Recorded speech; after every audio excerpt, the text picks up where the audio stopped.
Good morning. I'm delighted to call today's hearing to order.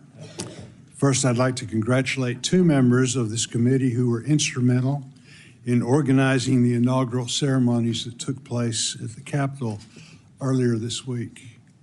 Senator Klobuchar and Senator Fisher, respectively, the chairwoman and ranking member of the Senate Rules Committee in the last Congress. For more than a year, the Joint Congressional Committee on Inaugural Ceremonies, led by Senator Klobuchar, put tremendous effort into planning, organizing a traditional ceremony on the west front of the Capitol. As you know, those plans had to be set aside at the very last minute because of the bitter cold for the more intimate gathering inside the rotunda that we witnessed on Monday. Thanks to her efforts and without missing a beat, our nation's tradition of peacefully transferring power continued, and the president was sworn in on the 20th of January as required by the Constitution. Many thanks to Senator Klobuchar, Senator Fisher, and the staff for successfully organizing and hosting one of our nation's most important civic traditions. I would also like to congratulate Senator Klobuchar on becoming the ranking member of our committee. I've worked closely with her over the years and look forward to continuing our partnership. I visited Minnesota with Senator Klobuchar in the spring of 2023 and met with farmers with the Gopher State in similarly cold weather that we're experiencing today, only it was in May.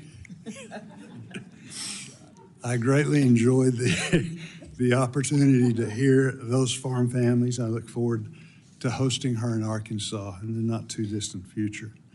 I would like to welcome the committee's members. For those returning, thank you for your continuing service. For our four new members, Senator Slotkin, Schiff, Moran, and Justice, thank you for choosing to serve on the committee. I look forward to working with you and learning more about what is important to you and your states. Our committee, established in 1825, is one of the oldest in the Senate. Our hearing room, which we will use in the future, is unique in that we don't have a dais but a table.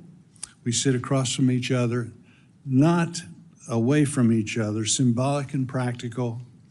I look forward to convening many meetings in Russell 328 in the coming years for us to work together and address the concerns of our farmers and ranchers and rural communities and those needing assistance.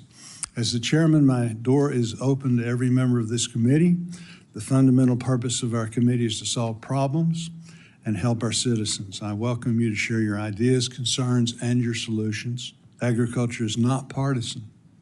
We all care about our nation's farmers and ranchers. The state of rural America concerns us all. We all believe that no American should be hungry. I intend for this committee to be highly productive in the 119th Congress. Working together this year, we will pass a farm bill that will meet the needs of our farmers for today and for the future. This morning, we can meet to consider the nomination of Brooke Rollins of Texas to be the Secretary of Agriculture. Ms. Rollins, congratulations to you on your nomination. You have been nominated at a very challenging time for America's farmers. The cost for fuel, seed, and fertilizer remain high. Interest rates are also very high and continue to be high. Farm gate prices are low. Farmers everywhere are losing money on every acre they cultivate, while farmers in certain parts of the country are losing hundreds of dollars per acre. Thankfully, Congress responded at the end of last year and provided a bridge to help ensure producers could plan again this year. Delivering this economic assistance to our farmers will be one of the major tasks you will be faced as Secretary. But as I mentioned, this was only a bridge. It was necessary because the safety net our producers have counted on in the past no longer works. I look forward to working with my colleagues in this room, across the Senate, and with you to help create a farm bill that meets the realities of modern-day agriculture. Beyond the economic strains our farmers and ranchers feel, I believe our producers want an improved relationship with USDA. They want to know USDA has their back and is helping them with the tools and support needed to successfully and profitably farm and ranch, rather than coercing them into production practices that don't work for their operations. They want new markets and new opportunities to sell what they produce. They want conservation programs to help with the issues they are facing on their farms. They want rural communities to have the infrastructure and the resources for a high quality of life. USDA, with the right leadership, can do all of these things. Beyond agriculture production, USDA is a land manager, research institution, food regulator, protector of animal health, and rural lender. There is very little USDA doesn't touch or have an impact on. All of these resources and abilities can be used to improve the quality of life, not only in rural America, but all of America. As I've met and talked with Ms. Rollins, it is clear the needs of American farmers, ranchers, and rural communities will be her focus. It's also clear that she has the relationships across the new administration and an understanding of the processes in which decisions are made in the executive branch to best position our producers for success. I look forward to seeing her bring her considerable skills and her abilities to bear at USDA for the benefit of our farmers, ranchers, and rural communities.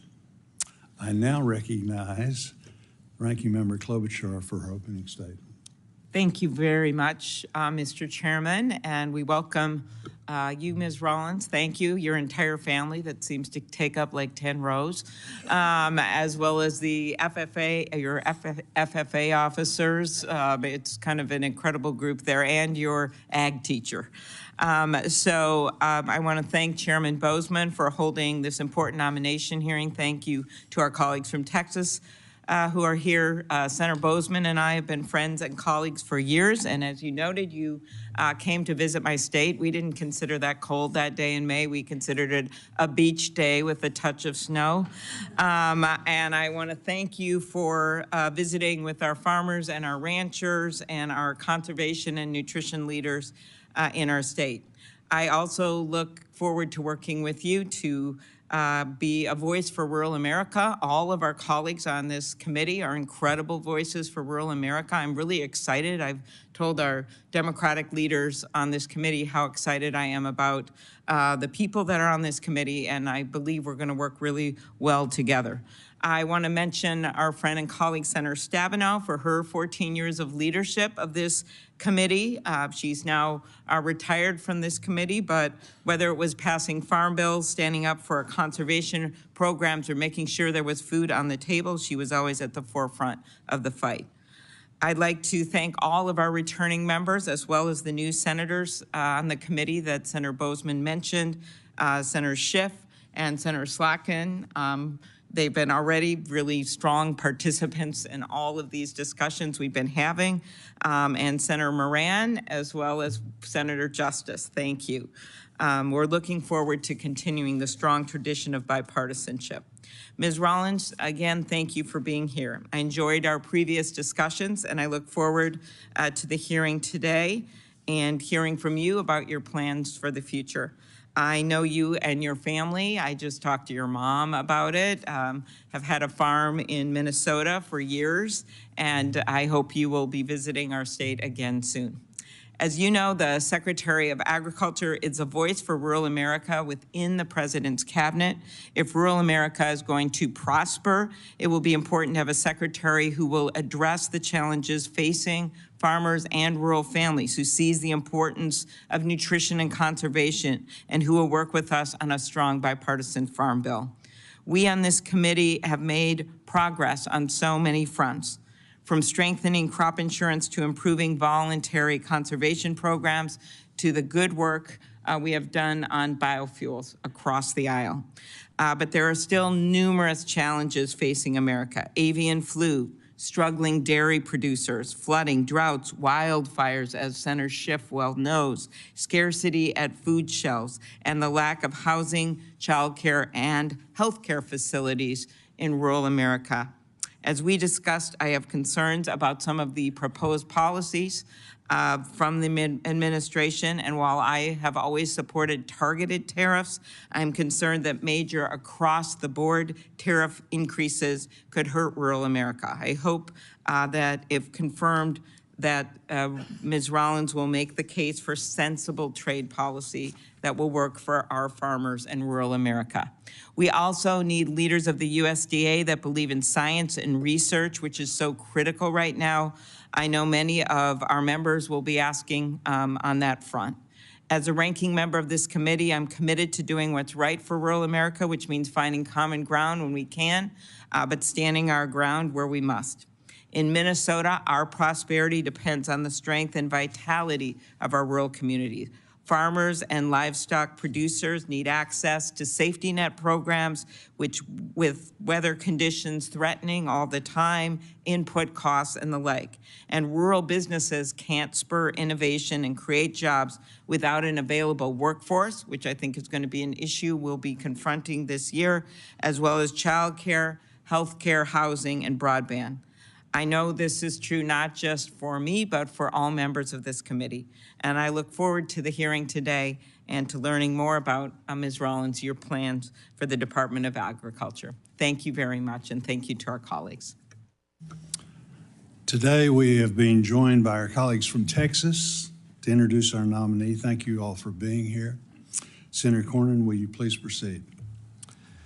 Thank you, Chairman Bozeman and Ranking Member Klobuchar, members of the Agriculture Committee. I'm delighted to be here along with my colleague, Senator Cruz, to introduce our friend, Brooke Rollins, to be the next Secretary of the U.S. Department of Agriculture. This one is a no-brainer. Everybody who knows Brooke Rollins loves Brooke Rollins, and you will too once you get to know her. I first met Brooke years ago when serving in state government in Texas, but it was when she was the policy director for then Governor Rick Perry that I began to see what a truly dedicated public servant she was and still is. Since this time, as you know, from reading her resume, you know she's had quite an impressive career, and so I'm delighted to be here today to help introduce her. She was born and raised, as was pointed out, in Glen Rose, Texas. For those of you who haven't pulled out your map to see where that is, it's about an hour southwest of Fort Worth. And so she brings firsthand experience of the often difficult realities of farm life into the Department of Agriculture. She graduated from Texas A&M School of Agriculture, Leadership, Education, and Communications. I thought I heard a whoop somewhere.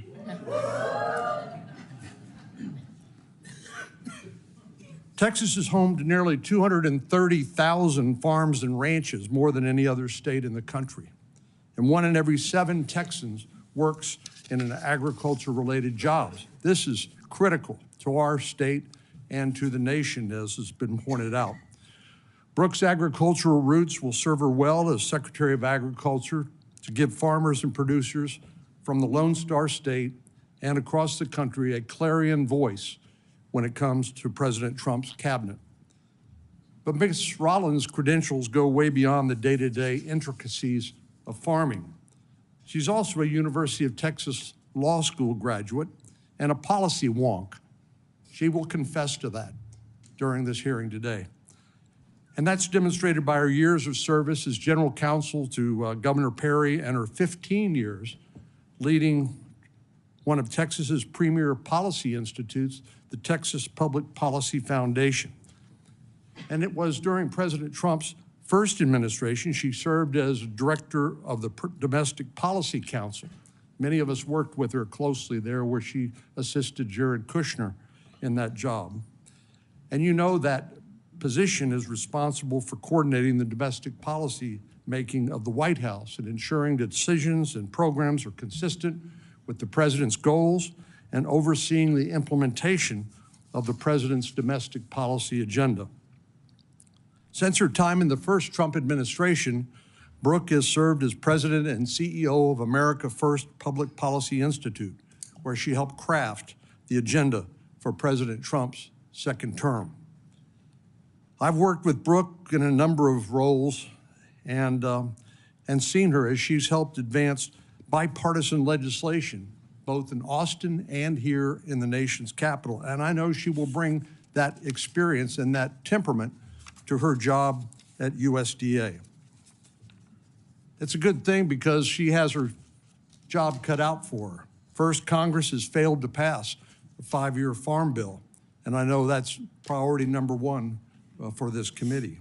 So she'll have an opportunity to work with each of you to shape this critical legislation that farmers and ranchers across the country depend on.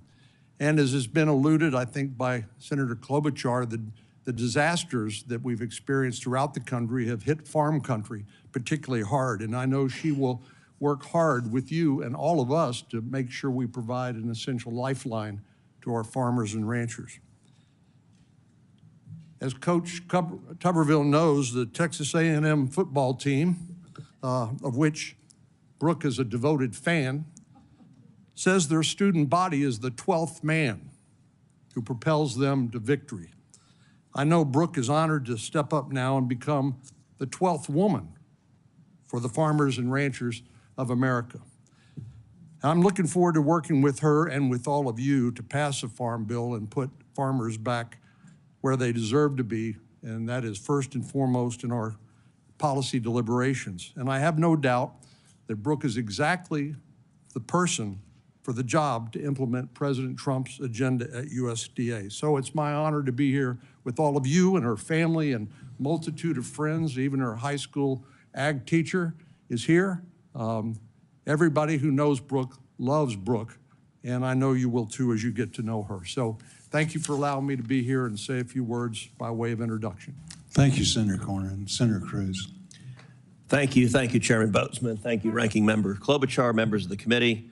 Let me start by saying what Senator Cornyn said a minute ago is absolutely right. This is a no-brainer. Brooke Rollins as a nominee to be Secretary of Agriculture is an extraordinary choice.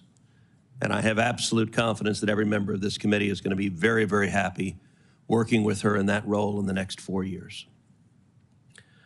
I've been friends with Brooke for over 2 decades, from when she was policy director for then Governor Rick Perry to when she led the Texas Public Policy Foundation, which became the preeminent free market state foundation in the country, to when she came to Washington to join President Trump to lead the Domestic Policy Council, to her more recent years leading the America First Policy Institute.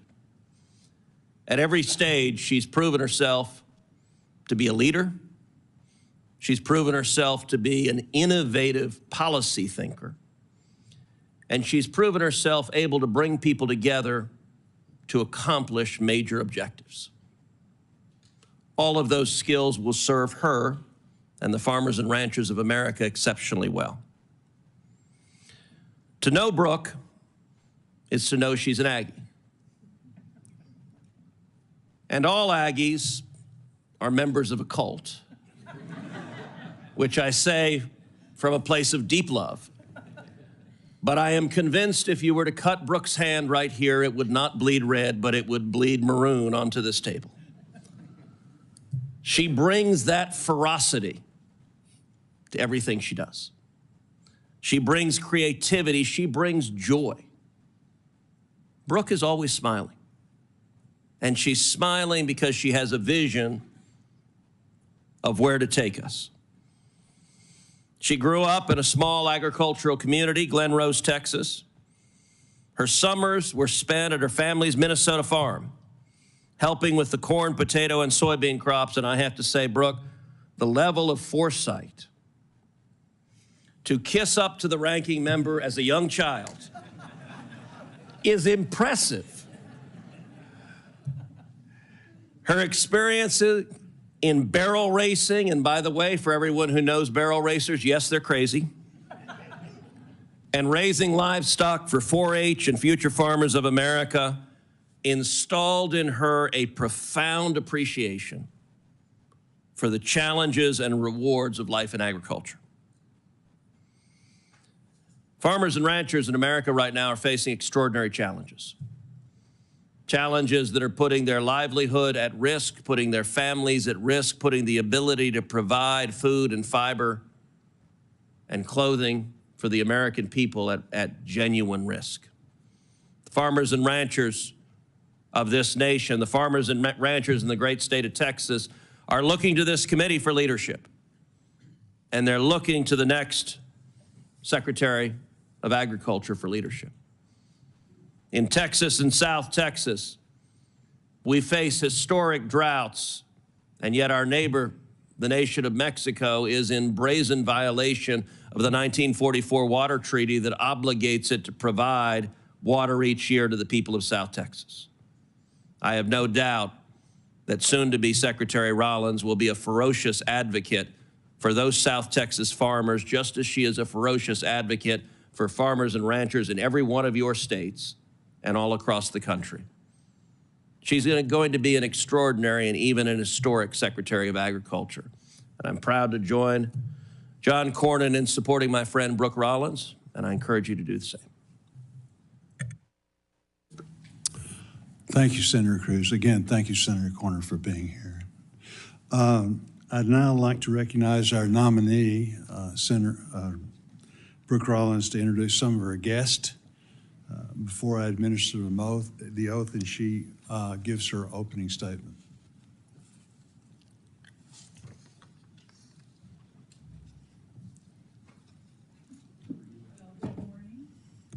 Good morning, everyone.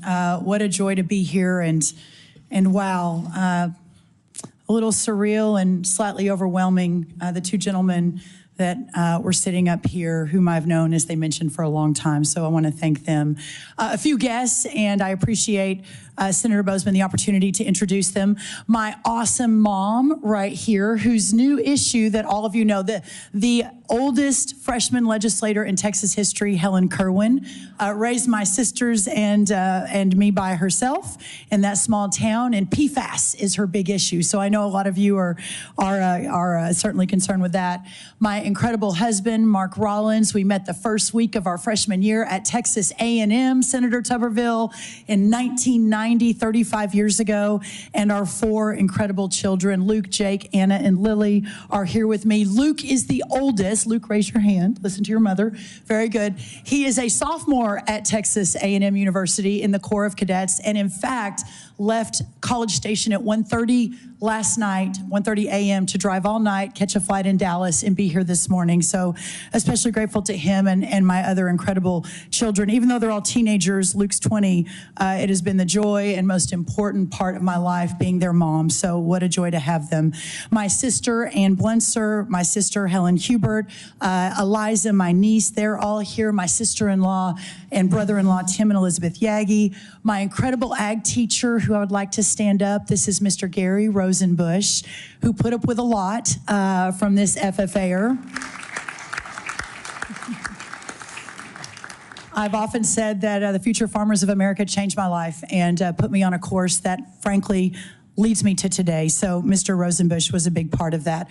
I also want to recognize, a lot of people know that I take great pride in my short, but I think very successful life as a little league softball coach. So my daughter Lily was the catcher on the team, but most of the rest of the team also flew in last night. The hot tamales, everyone, from Texas are here. Thank you guys for being here. My 1990-1991 state FFA officer team from all parts of Texas. There were 10 of us.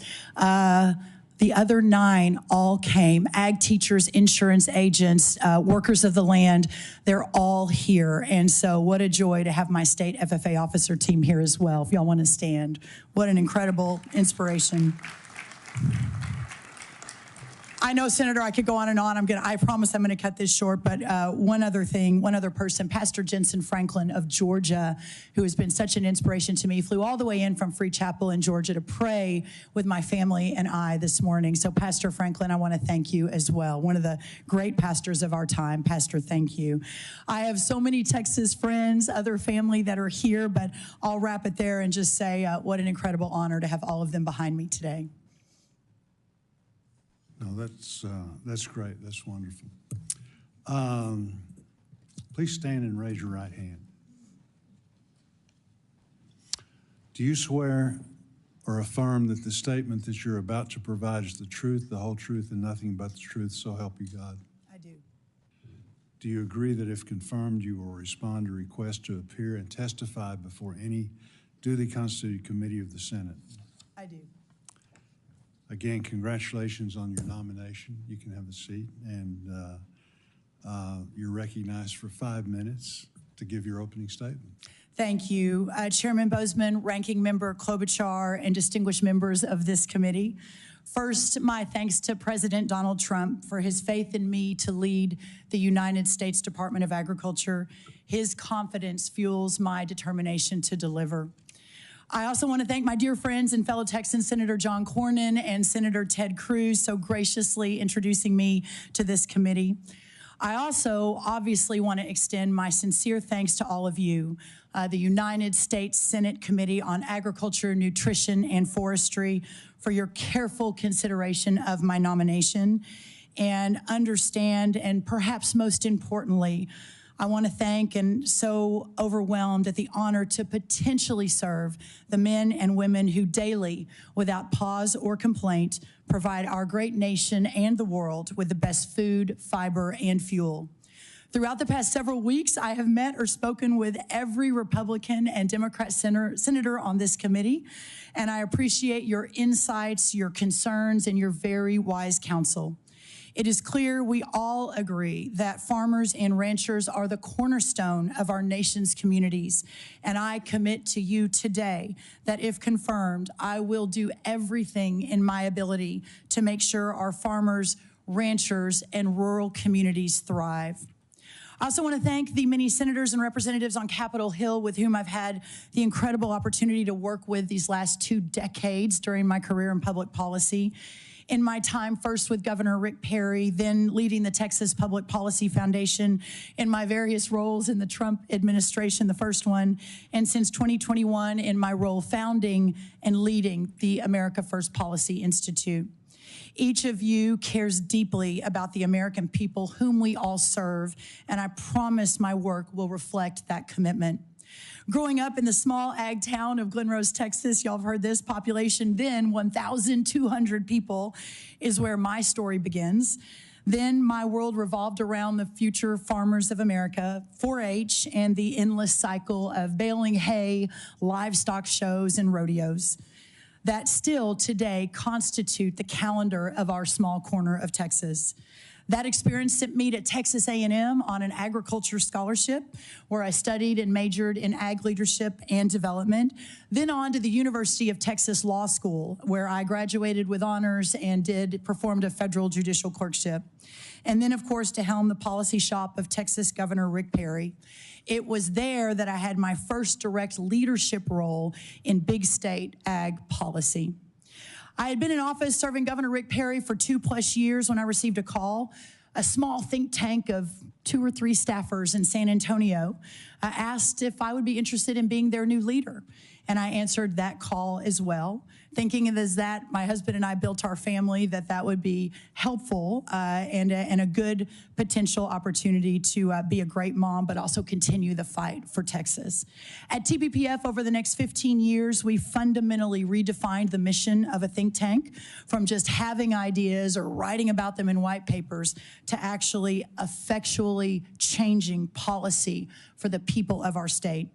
We engaged strongly during those 15 years with Texas rural and small town communities, giving them a voice in government that was too often denied.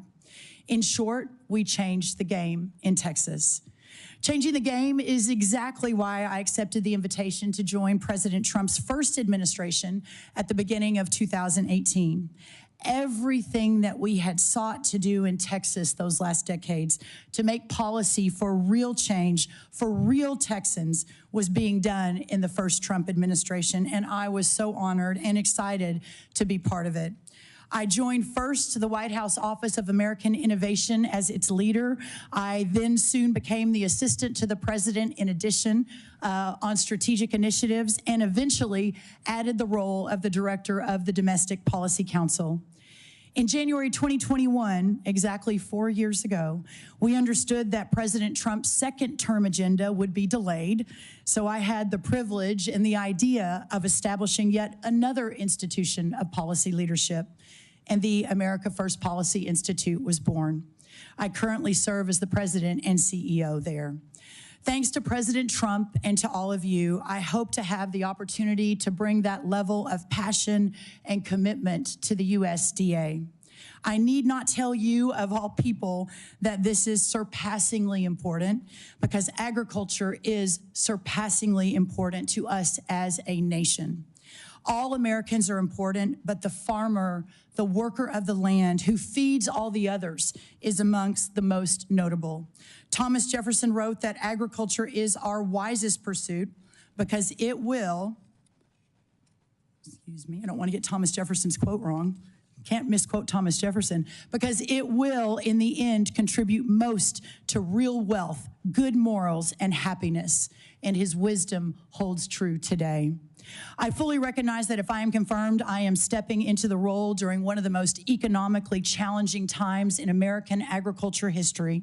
With that in mind, I want to share with you as I close my top priorities for day one, and then perhaps a longer-term priority. First, we must ensure that the disaster and economic assistance authorized by Congress is deployed as quickly and as efficiently as possible. Second, we must work with the great men and women of USDA, the stakeholder communities, and state leaders, my deep background in state policy, to immediately and comprehensively get a handle on the state of animal disease outbreaks. Third, we must immediately begin to modernize, realign, rethink the United States Department of Agriculture, responding to the clear needs and the desires of the American people as set forth so well by the President of the United States over this last historic week. And finally, and longer term, we understand that serving all American agriculture and all the American people means ensuring that our rural communities are equipped and supported to prosper, not just today, but tomorrow and the day after that and the many tomorrows to come. This includes exploring improvements to our rural development programs, demanding strong and steady domestic and export markets for our beautiful agriculture bounty, eliminating burdensome and costly regulations that hamper innovation, ensuring our nutrition programs are effective and efficient, and putting in the work to make sure we have a healthy and prepared next generation of farmers, ranchers, entrepreneurs, innovators, and indeed all Americans. This is what we need for the next century of American greatness. These are just four of my top priorities. Beyond these, I am dedicated and committed to providing all of you with the timely technical assistance that we will need to ensure that we have a farm bill that moves forward.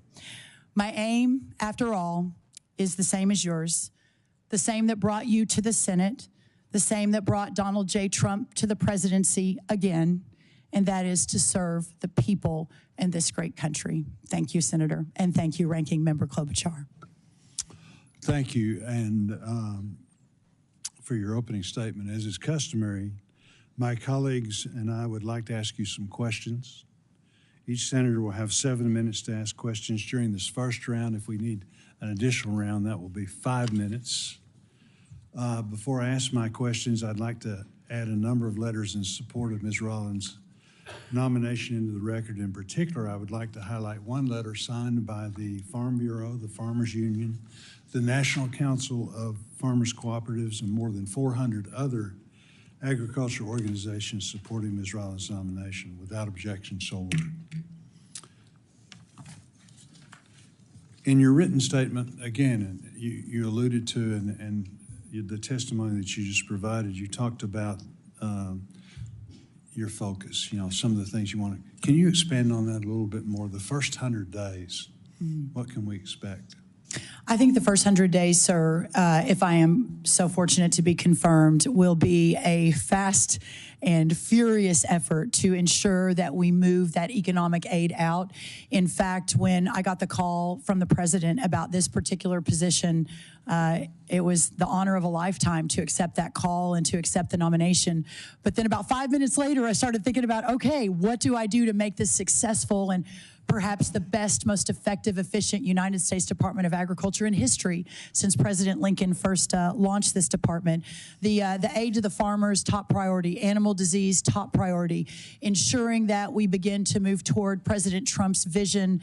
I work for him. I am his cabinet member, but also working alongside all of you. And so many of the conversations that we all had over the last 4 to 6 weeks from both sides of the aisle, from both Republicans and Democrats, were very encouraging to me. I believe that there is an opportunity, while there will be moments of disagreement, I have no doubt, that there will also be many, many moments of agreement. So, Chairman Bozeman, my thought is that we get in there, and anyone that knows me and that has worked with me over the course of all these years know that excellence is not only the goal, but the expectation, that we move with rapid speed to ensure it gets done, that we work 24 hours a day, 7 days a week for our constituents, which is American agriculture, and that at the end of the day, this country and that community is thriving in a way perhaps they never have before because of the work and the foresight and the goals and the vision that I think is so important. Good. I appreciate you on several occasions bringing up the disaster assistance. This committee worked in a very bipartisan way to get that done. It was a big effort, and it took a lot of work. And again, we were able to get that done in a very bipartisan way. But that's what we've heard about, from our farmers now is thank you for doing it, but we desperately need it so that we can talk to our bankers and try and figure things out from this last year where most farmers lost a lot of money, their path forward. So again, that I think is music to all of our ears. Trade is vitally important to American agriculture. Our abundant yields and high-quality crops help feed the world. Can you please describe how the President's trade agenda will prioritize the needs of American farmers and ranchers? If our trading partners unfairly target U.S. agriculture producers, how will the administration minimize the impact to our producers? Thank you, Senator, and I'm actually glad this is at the top of the next few hours because I think it is on the mind of every member of this committee and perhaps every member of the ag community across this great nation. The first thing I think that's important to note is in the last few years, we have almost a $45 billion trade deficit for our ag products. So a key priority will be expanding access to these markets across the country. We've already been sort of vision boarding, not to get ahead of the process, but I want to make sure I'm able to hit the ground running. How it is we begin to immediately effectuate bringing down that $45 billion trade deficit, and it's just up 42% in the last year. There is a deep recognition that corn prices are down 35% just in the last year as well, past 2 years, I'm sorry, and that in fact our farmers are hurting. Regarding the President's tariff agenda, I think it probably comes as no surprise to anyone sitting in this room that he believes it is a very important tool in his toolkit to continue or bring America back to the forefront of the world and to ensure that we have a thriving economy. But just as he did and we did in the first administration, he also understands the potential devastating impact to our farmers and our ranchers. And during that time, I have spoken with Secretary Perdue a few times on how that was managed into that team, so I fully understand, and that we are prepared to execute something similar if approved, if confirmed, but also working with the White House to ensure that we can close those holes for our farmers and ranchers moving forward under any sort of tariff execution in the next coming days, in the next few years, and that will be a top priority of mine. Very good. Hunger is an issue that we continue to face. My home state of Arkansas has the highest rate of food insecurity in the nation. At USDA, you will be responsible for leading 16 nutrition programs that assist 1 in 4 Americans. These programs make up the vast majority of the spending at the department. In spite of these programs, which have grown substantially over the last 20 years, the national food insecurity rate has hovered around 12% since 2001, even during times of economic prosperity. The goal of these programs is to provide temporary assistance to those in need, but the focus on moving families to a place of economic independence has been lost. Will you commit to reviewing these programs to ensure they help incentivize Americans to secure steady employment while still being able to trust that their federal supplemental assistance can be relied on in times of need? Senator, I so appreciate your concern and focus on this incredibly important program. I think sometimes people on our side of the aisle are framed as those that don't care as much about the kids or those who are hurting or those from disadvantaged communities. I know I have spent my career working to ensure that every corner of America, that everyone has a shot at the American dream, first with Rick Perry, then with my think tank, then with President Trump, then with the AFPI, the America First Policy Group. And so I, too, have a real heart for this work, and I've talked to many of you about that in your offices. That's perhaps driven by being raised in a small town by a single mom, and we didn't have much. Now, we never participated in the nutrition program, but I am fully aware and have a heart for this work and for this community that is easy to make the commitment to ensure that we are doing everything we can, that this supplemental program continues on a course of being effective and efficient. Having said that, it's also imperative to us that every taxpayer dollar that is spent in support of these programs, we fully understand that it is reaching its intended recipient, that recipient is able to use it effectively and efficiently for true nutrition reasons, that we have a real health issue in this country. You all know this. I think 4 out of 5 children are facing obesity or close to it. The level of diabetes and chronic diseases continue to rise. So we together, and myself, if so fortunate to be confirmed, will have a major role in all of the above, ensuring that these programs are serving those who need them and doing it effectively, but also ensuring that the taxpayers are being well served, that the dollar that we take from, my electrician in Fort Worth who has his own small business and then sending it to a family in need, that dollar is being used in the best and most effective way. So that is certainly my commitment to you, Chairman. Thank you. Senator Klobuchar.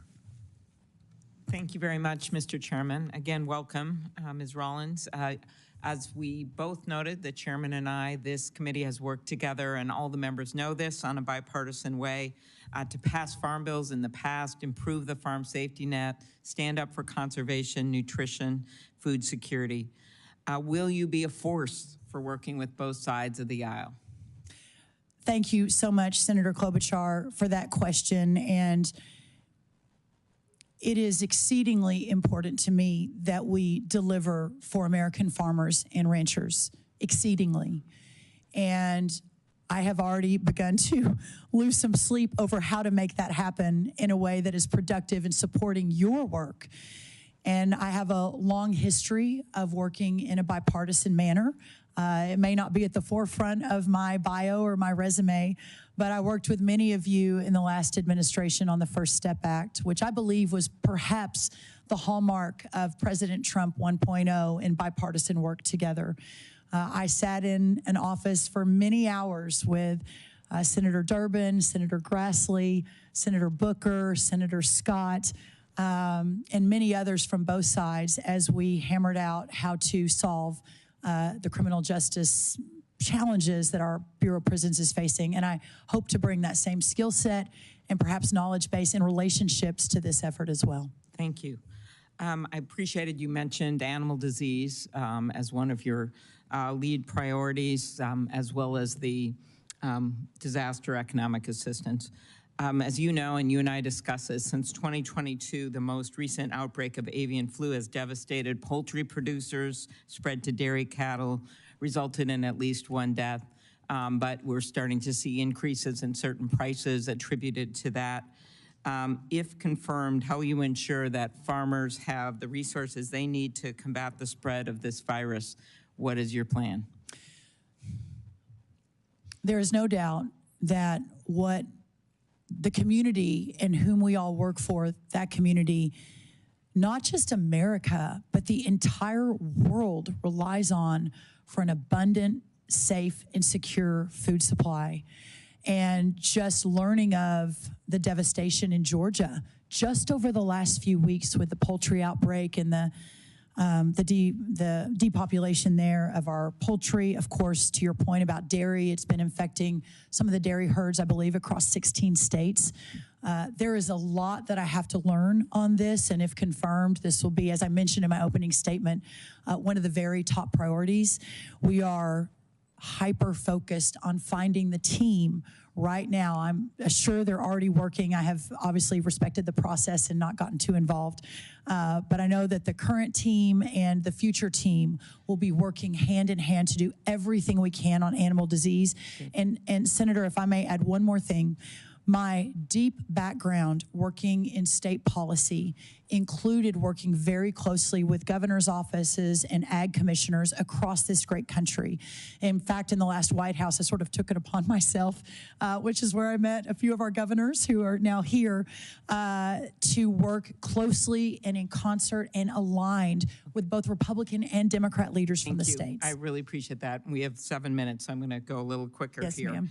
I will note that just yesterday, the administration announced they will halt external public health communications from the CDC on these avian flu animal diseases. And these important announcements have helped keep producers up to date with the latest information on disease spread, health of workers. And while I know that wasn't under the USDA, I just urge you to talk to them about that. We're concerned. Biofuels, and I appreciated our discussion on that. While you served as the CEO of the Texas Public Policy Foundation, your organization was often critical on biofuels, including ethanol. And as you know, we have worked really hard to make this so we don't just have one fuel, that we have options here, including with Senator Ernst and Senator Fisher and Senator Grassley, Senator Thune, many others. What role do you believe biofuels play in our domestic energy production? How will you continue to promote the production of these fuels as Secretary? Thank you, and I appreciate you bringing that up. It's my understanding that those reports were written over a decade ago. I haven't seen anything more recent. Texas Public Policy Foundation puts out almost 900 to 1,000 pieces of content a year. I did not author that specific piece, but to be clear, there's no doubt, coming from Texas, I was a massive defender of fossil fuels and the importance of fossil fuels in the energy independence and energy dominance narrative. Clearly, I've spoken with so many of you on both sides of the aisle on this issue. I will be a secretary for all agriculture. It is really important to me that we continue to defend and elevate and honor all sources of fuel. My former boss and current boss in his current energy dominance plan included biofuels as an important piece of his agenda. So I really look forward to continuing that. And I know your family, based on the forms, I appreciate you getting us those forms, that your family has significant financial interest in the oil industry. Will these interests motivate decisions you make at the department, especially when they impact your family's financial holdings? Senator, I can promise you this, and I know you and I have met a few times through the years. I've had more in-depth discussions, but not as many as I would like, hopefully a lot more in the future. But I can promise you this, anyone that has ever worked with me will tell you, even to the detriment of organizations I have run, detriment financially to my potential family, that I have never, not ever made a decision based on financial interest, ever. And that certainly will not begin now. Thank you. You discussed briefly with Senator Bozeman the export markets. I also appreciated you mentioned that in your long-term focus on exports. And as you know, during the first Trump administration, we heard resounding calls from farmers that they want trade, not aid. Those are exact words I'm remembering. They want to grow their market and not just get government payment. We've worked hard on this committee to help farmers build markets here and abroad. Senator Hoeven and I have set up a rural export center, in fact. And Ms. Rollins, how would you work with President Trump, the Office of the U.S. Trade Rep, and others within the administration to ensure that they understand the effects of potential retaliatory tariffs on American farmers? And how will you help them manage this risk? And beyond just getting extra payments to make up for it, will you be a voice to make sure people understand the importance of exports for rural America? And it's not just farming, it's also manufacturing and the like. No, that's correct. The I believe, extraordinary value that I potentially bring to this table as having served in the last White House for 3 years, right alongside President Trump. I believe I may be the most well-versed in how the interagency process works, of all the cabinet, of how the interagency process works, of how the discussions are handled, of what the Oval Office meetings look like, and how to ensure that at every corner that my team, that our community, that what we all represent together is at the table fighting for what we believe is necessary for these communities. Okay, thank you. And I have some important questions for the second round here on conservation and nutrition, and I know my colleagues will be asking them as well. Thank you. Thank you. Senator McConnell. Thank you, Mr. Chairman. Congratulations on your nomination. I appreciate you coming by the office. I had a chance to tell you then that Kentucky agriculture is a little different. We have 75,000 farms, but most of them are small. We're also the #1 beef cattle state east of the Mississippi. People don't generally associate Kentucky with that. I want to echo what others here have said about trade. I went over to the trade representative on the floor of the House. We were there for the big speech and introduced myself, and I said, "Do you have anything to do?" And she basically didn't have an answer. It seems to me that trade has sort of become a word for a lot of Americans that implies exportation of jobs. In Kentucky, we think of trade as exportation of products, and it's an extremely important part of what we do.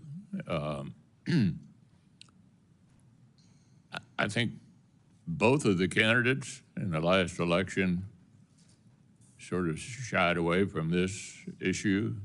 As others have said, give us some hope that maybe we can get back in the trade business. We would need Trade Promotion Authority, which we currently don't have, but I'd be interested in your thoughts further about this. Yeah, thank you, Senator McConnell, and it was an honor to be in your office, talk a little bit about Kentucky bourbon and a few other important things. It's the first time I've ever heard, I think, anyone say that President Trump has shied away from anything. I don't specifically have or recall anything specific about him not talking about trade, other than perhaps to your point that our country and especially our ag community is in a tough spot right now with regards to exports and moving our products out. I know that the USMCA is back up for negotiation along with other trade agreements. And here's what I am very encouraged about, Senator, and I hope it perhaps gives you some encouragement as well. In my now almost 9 years, maybe 8 years with President Trump, at the end of the day, we all know him to be the consummate deal maker. And I believe that that skill and that intense focus on making deals for his people, not only for America, but for the ag community that supported him at 90% since really the very, very beginning. I think 338 counties out of 344 agriculture counties voted for him. He knows that these are the people that have been with him the longest, and I sincerely believe that if I do my job and in working with all of you to ensure that the White House and that our partners across the agencies have all of the data that they need, while at the same time we're working across the world to bring in new trade partners, to expand access for new trade products and for all of, whether it's the specialty crops or the row crops or the livestock industry. I believe, as the president mentioned in his inaugural address, that we're embarking on a golden age, and I also believe this is going to be a very, very big part of that. Okay, I want to shift to something Kentucky specific that we discussed in the office. I want to bring it up again. Back in 2020, through the appropriations process, I managed to allocate $65 million for an agricultural research service lab at the Kentucky College of Agriculture. That was 4 or 5 years ago. nothing's happened yet. So what did happen? Well, there were a number of different regulatory tripwires that got injected into the process. And in trying to meet those regulatory tripwires, slowed everything down. I want to see construction begin. The money is there. What can you tell me to give me hope? We did discuss this, and again, another passion of mine that has been mentioned is my love for Texas A&M and the ag school and the research facilities. I am really excited to get knee deep, waist deep, neck deep in these facilities across the country. And I know we also had discussions with some of the other senators on this committee that they have some similar concerns with some different facilities that they would like to see move a lot more quickly. Senator McConnell, I commit to you that we will immediately begin digging in on what is happening. A big part of my portfolio in the last administration was the president's deregulation agenda and understanding how certain regulations and rules hampered important projects from moving forward and opening up markets, et cetera. So I actually believe that with the right team in place and with your quick confirmation of some of those undersecretaries, that we'll be able to dig in, figure out what's happening, work with you and others from Kentucky to figure out what's going on and figure out how to move this forward. Finally, I would just say the previous administration was big on regulations across the board. I think they all ought to be looked at in terms of the impact on the economy, and I think that's what the new administration intends to do. Thank you. Thank you, Senator. I agree with that and look forward to working with you and others on that. Senator Bennett. Thank you, Mr. Chairman, and I want to thank you and the ranking member for your opening statements, both of you.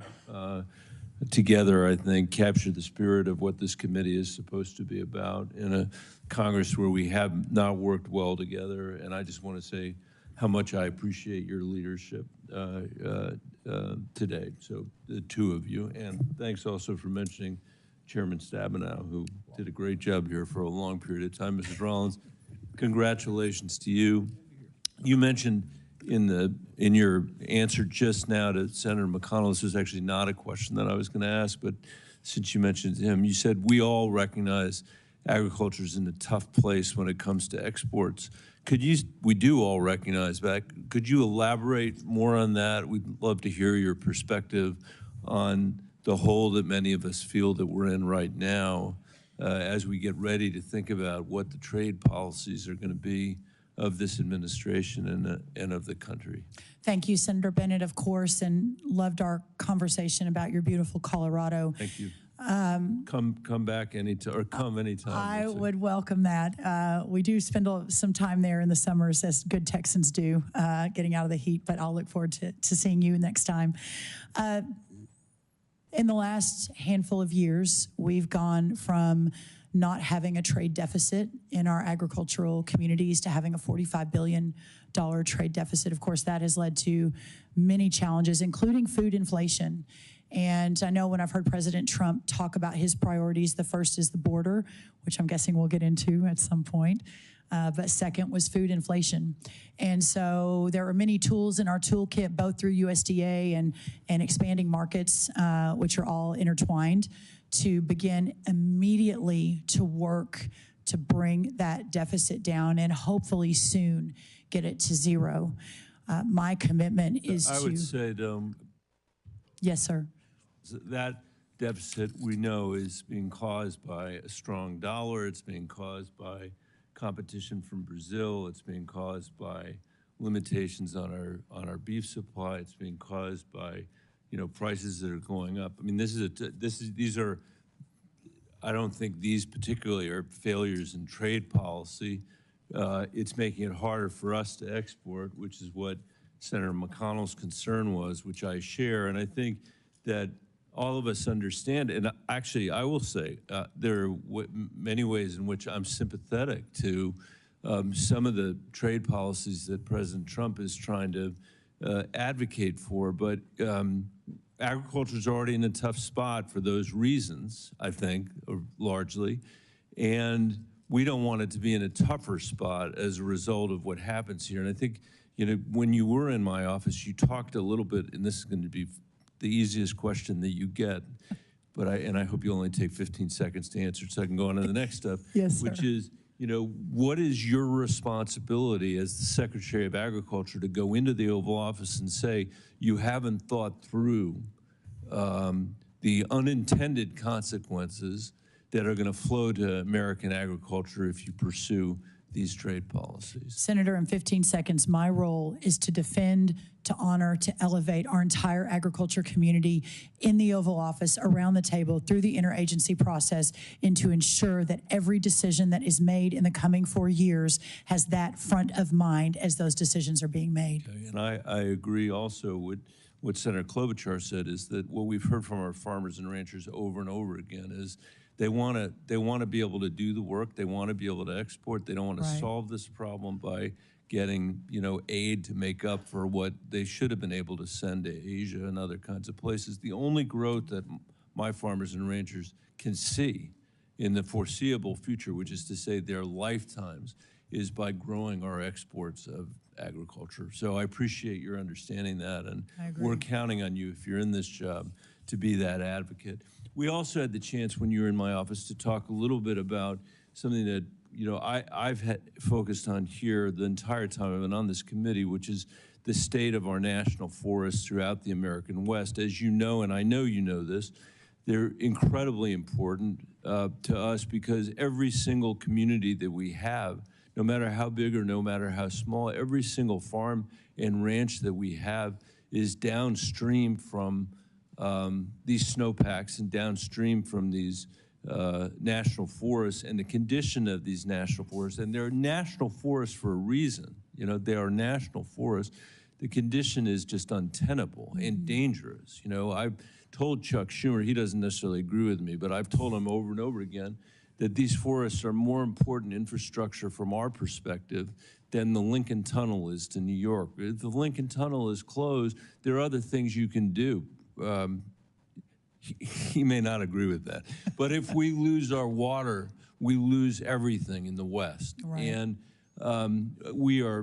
Coloradans are watching what's going on now in California, Senator Schiff, with broken hearts because of what is happening there. We've seen it happen at a much smaller scale, but still universal in our state with things like the Marshall Fire. So I wonder if you could talk a little bit about the importance of these national forests, how you think about the stewardship here, you know, whether or not we should be considering the fact that if we wait to fight these fires, it costs $50,000 an acre to fight them, whereas if we do the work on the front end, putting people to work in our national forests, it can cost $1,400 an acre to do it. I'd love to hear your perspective on that. Senator, I am so glad you brought this up, and I believe, and Senator Schiff and I spoke about this obviously in his office a week or two ago, as they were facing unimaginable experience in California, and I am really excited to tackle this problem. I don't pretend to even know the beginnings of it. I've just started studying it. But it seems to me, and after speaking with you and others on the committee and beginning to learn, first of all, I think we have a great undersecretary identified and announced. The quicker we can get him confirmed, the quicker we can really begin this hard work ahead. And my husband's family owns a little cabin right on the edge of a national forest in Gunnison, Colorado. So I too have spent about the last 25 years enjoying the national forests and the extraordinary beauty that they bring to our people.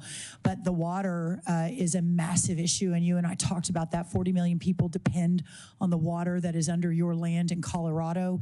And I do believe, and maybe people call me a pathological optimist, but maybe the pathological optimist in me sincerely believes that we can fix this, and we can fix it fairly quickly with the right team in place and working with all of you who have watched it, been frustrated by it, and want an answer.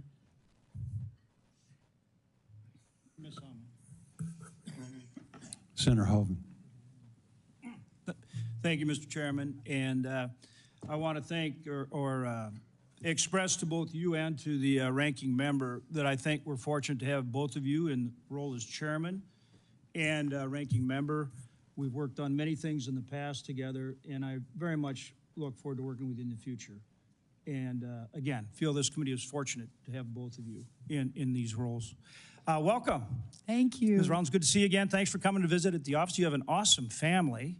The best, the best. Yeah, so thanks, of course, for your husband being here and your kids. And of course, no one will ever love you the way your mom does. That's so pretty true. awesome having mom. She's missing an important vote in Texas today to be here to sit behind me. So really grateful, really grateful. No, it's great. And you have a fantastic family.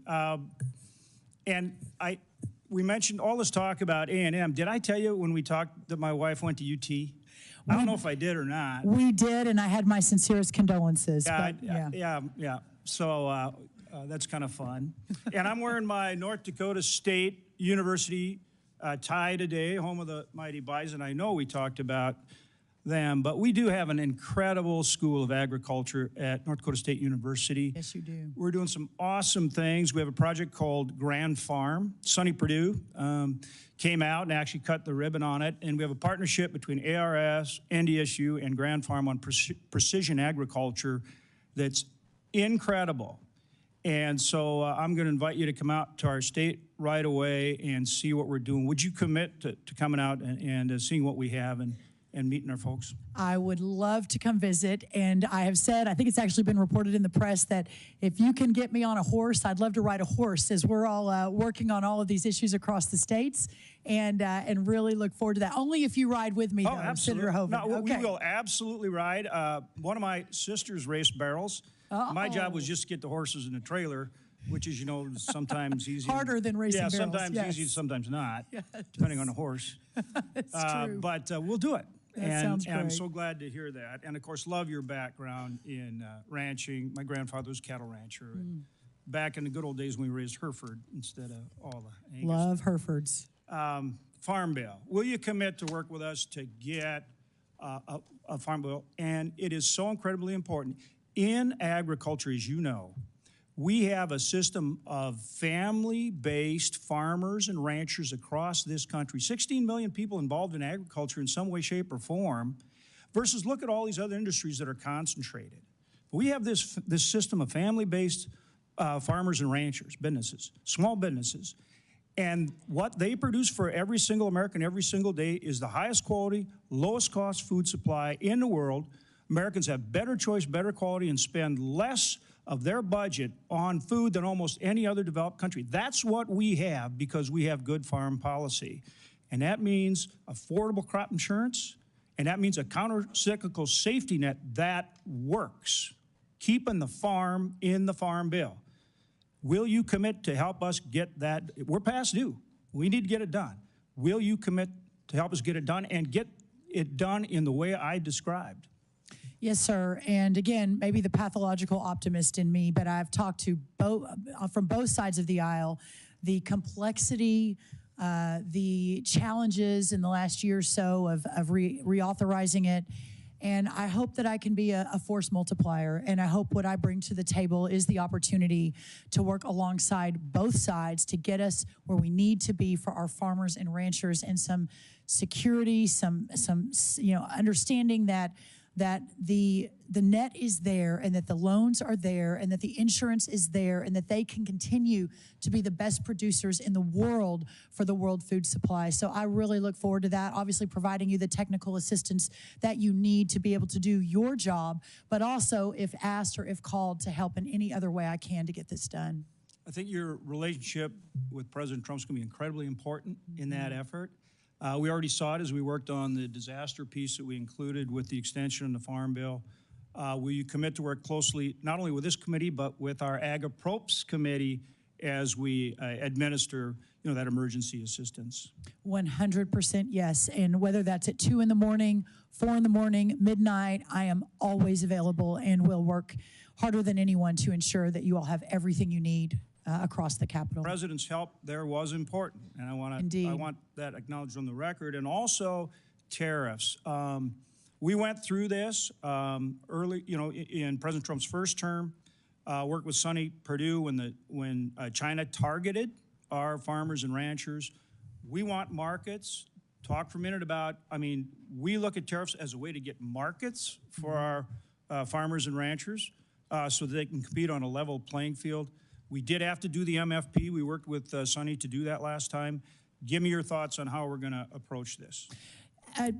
As I mentioned, I was when I got the call about this particular position from the president, we were driving our motor home across Mississippi on our way to Auburn for the Texas A&M Auburn-Alabama game. I clearly wasn't expecting a call from the president at that moment, but when it came and when we talked about this job, I celebrated, prayed with my family, and then immediately began understanding what happened last time and ensuring that we have the right team on the field that can immediately execute to ensure that we're solving for these major challenges. And so the undersecretary that will be coming before you, hopefully very quickly, Mr. Chairman, helped run that program under Sonny Perdue. The staff that he is building out, if confirmed, is the same team that did it before, with the idea that we can't reinvent the wheel. We've got to be able to move quickly. Well, that's good to hear, because we did have to do some things legislatively to get it rocking and rolling, and we did work with Fortis and the other guys, and so we look forward to working with them again so that whether it's China or anybody else knows we're going to defend our guys, and we're going to make them play fair, because on a level playing field, our farmers and ranchers outcompete anybody in the world. Yes, sir. On just a couple others, one is the sugar industry is huge in my state. That involves trade very directly, as you know. Will you commit to work with me on that industry? And Senator Klobuchar also shares that same concern, I think. Yes, sir. And in fact, Senator Smith and I discussed it as well when I met with her. Senator Smith. Yeah, yes. And absolutely, Senator Smith as well. Yes, Sorry. I know. Don't leave out Senator Smith. No, my Minnesota senators. I want to emphasize Senator Smith shares that concern. Yes, yes. Thank you, Senator. Yes, 100%. And in any of these industries, I'm here and will always be available. We've also worked with your potential deputy secretary as well. And I want your commitment that both on behalf of yourself and him, that you will work with us on access on the forest lands, which, as you know, we have ag and many other interests out there on these forests, on the national grasslands. Access is an issue. We need your help. Will you commit to help us on that? 100%. Thank yes, you. sir. Thank you, Senator. Appreciate it. Thank you very much, Ms. Rollins. Senator Bozeman had a go vote, and as you noted, which I appreciate, we have not one but two Minnesota senators. We're blessed to have Senator Smith with us. Senator Smith. Thank you so much, Ranking Member. And I want to just say, share my congratulations to you and to Chair Bozeman for leading this committee. I love serving on this committee. I love the bipartisan spirit that we have, and I even love Senator Hoeven, who always forgets that I care about sugar in Minnesota. She even loves you, Senator Hoeven. Yes.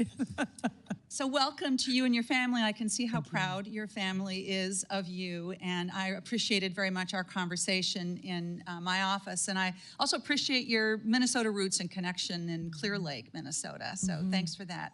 So we have lots to talk about, and I'm going to get right to it. I wanted to start out by just raising the issue of ethanol and sugar, and I'm so glad that Senator Klobuchar and Senator Hoeven have touched on those two issues, both of which are vitally important to Minnesota agriculture.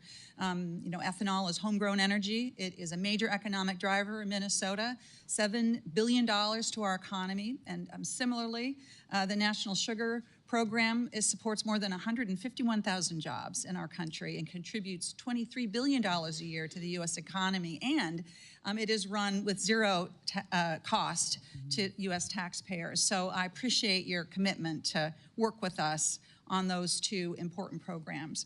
Let's turn to rural development. You come from a small town, and I represent a state filled with small towns and rural places that are full of energy and creativity and innovation and talent. And I think we also know that small towns and rural communities face unique challenges. And I sometimes think that people forget that the rural development side of the USDA is really important. That portfolio is very important. And I will be honest, I'm fearful that the work done there, those efforts not being well understood, could become the target for budget cutting. And I also know that American farmers and ranchers really trust the USDA on those issues. They don't want to see those programs farmed out to other agencies where we all are worried that they would just get less attention. We talked about this when you were in my office, and I appreciate that. So let's dive in on a couple of issues, two big rural development issues: housing and childcare. So we know we have a serious shortage of affordable housing in rural communities. These are places where our elders and folks that live on fixed incomes, people who make our food system work, it's where they live.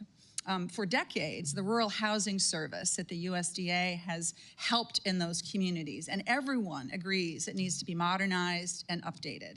Last Congress, Senator Rounds and I introduced the Rural Housing Service Reform Act to do that. We have 14 bipartisan co-sponsors. So I want to ask you first, Ms. Rollins, can you talk a bit about your vision for how the USDA can engage on rural housing, and will you work with me on rural housing service reform as we're describing in our bill? Thank you, Senator Smith. And I think of all of the portfolio, if confirmed, that I am taking on, the one that excites me the most is the opportunity to put forward a vision and build a program around revivifying, restoring, and bringing back rural America. And clearly, the federal government itself can't do that, right? There's going to be many, many factors, but the idea that we at USDA can lead that effort, that it's not just about elevating our farmers and ensuring our ranchers are protected, and that USDA is doing everything they can to defend them. It is an all approach. It is housing, it is childcare, it is education, it is all of the above. And one of the things I think I bring to the table, and I think Senator Smith, you and I, and even Senator Klobuchar discussed this, in the last White House, I led the effort called the White House Opportunity and Revitalization Council. I say I led it. We hired Scott Turner to lead it, who's now President Trump's housing nominee. And you all, if you haven't met him, will love meeting him, former NFL player and just a pastor and a visionary. But in that effort, we were really focused on urban communities and the disadvantaged communities within those urban communities. And over the course of many months, across the agencies, across the government under President Trump, we focused on the myriad of programs that were duplicative, that tried to serve the same constituency, that sometimes were fine, but other times was not a great use of dollars.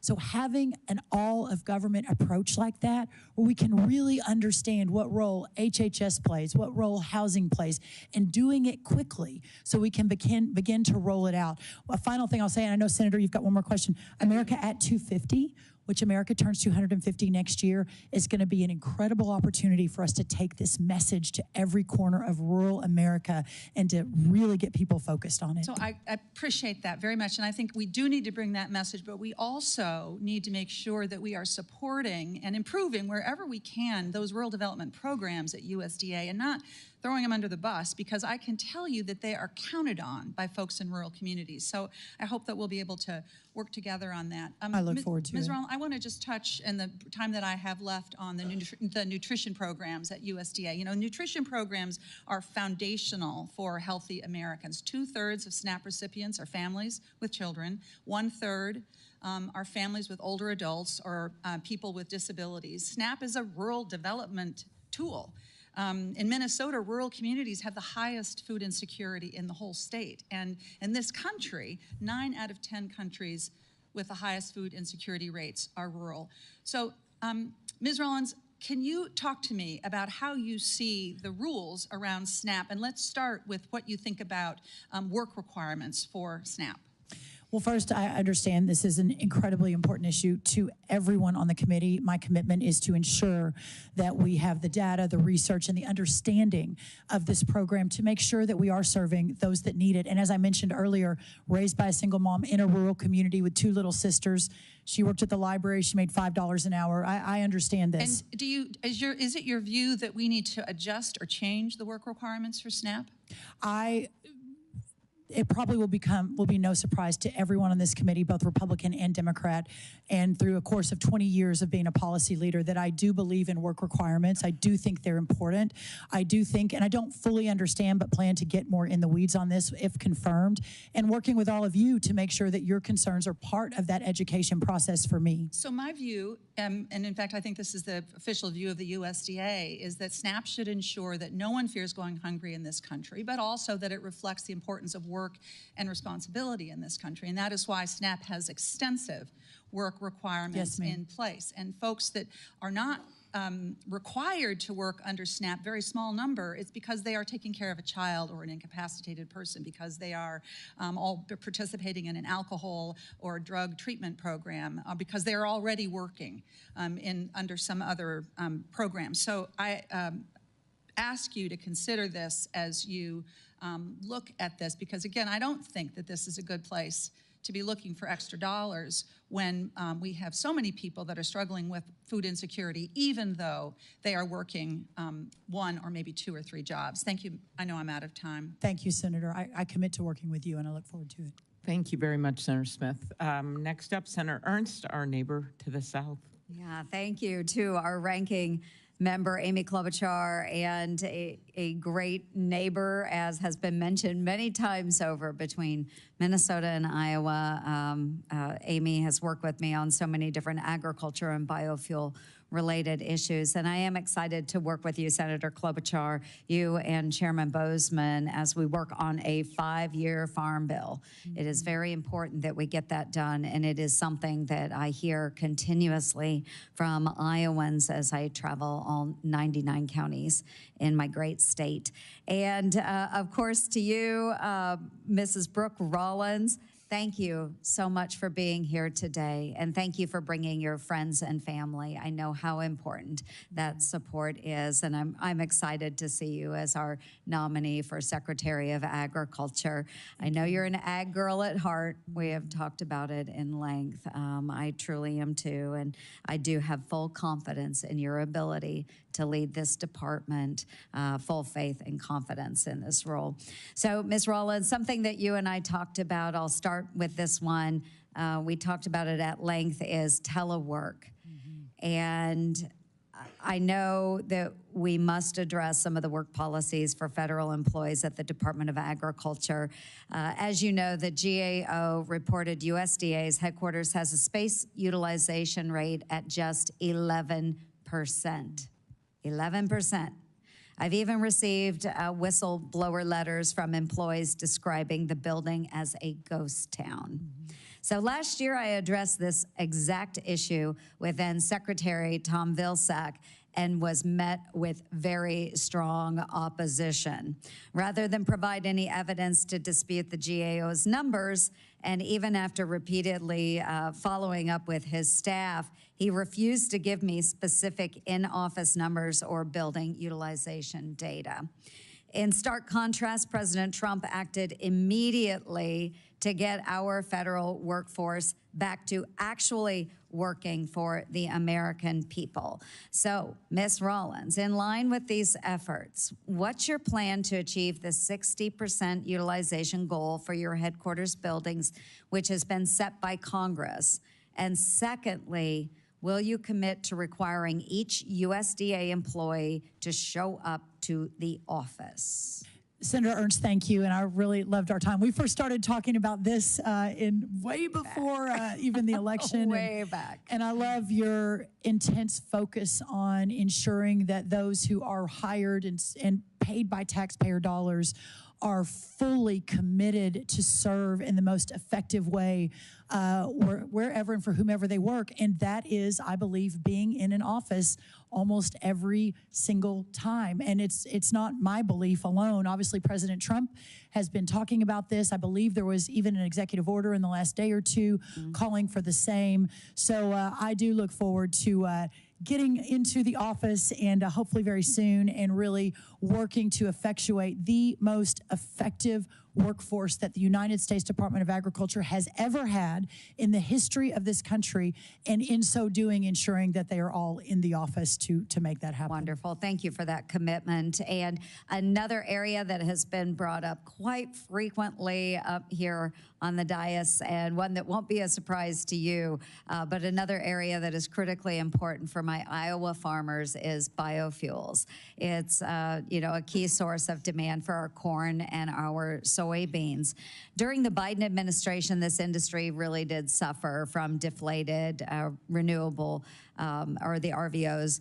The last-minute announcements on sales of E15 and the lack of clear tax policy guidance on the 45Z clean fuel production credit, which is something that Senator Marshall of Kansas, and I were just discussing.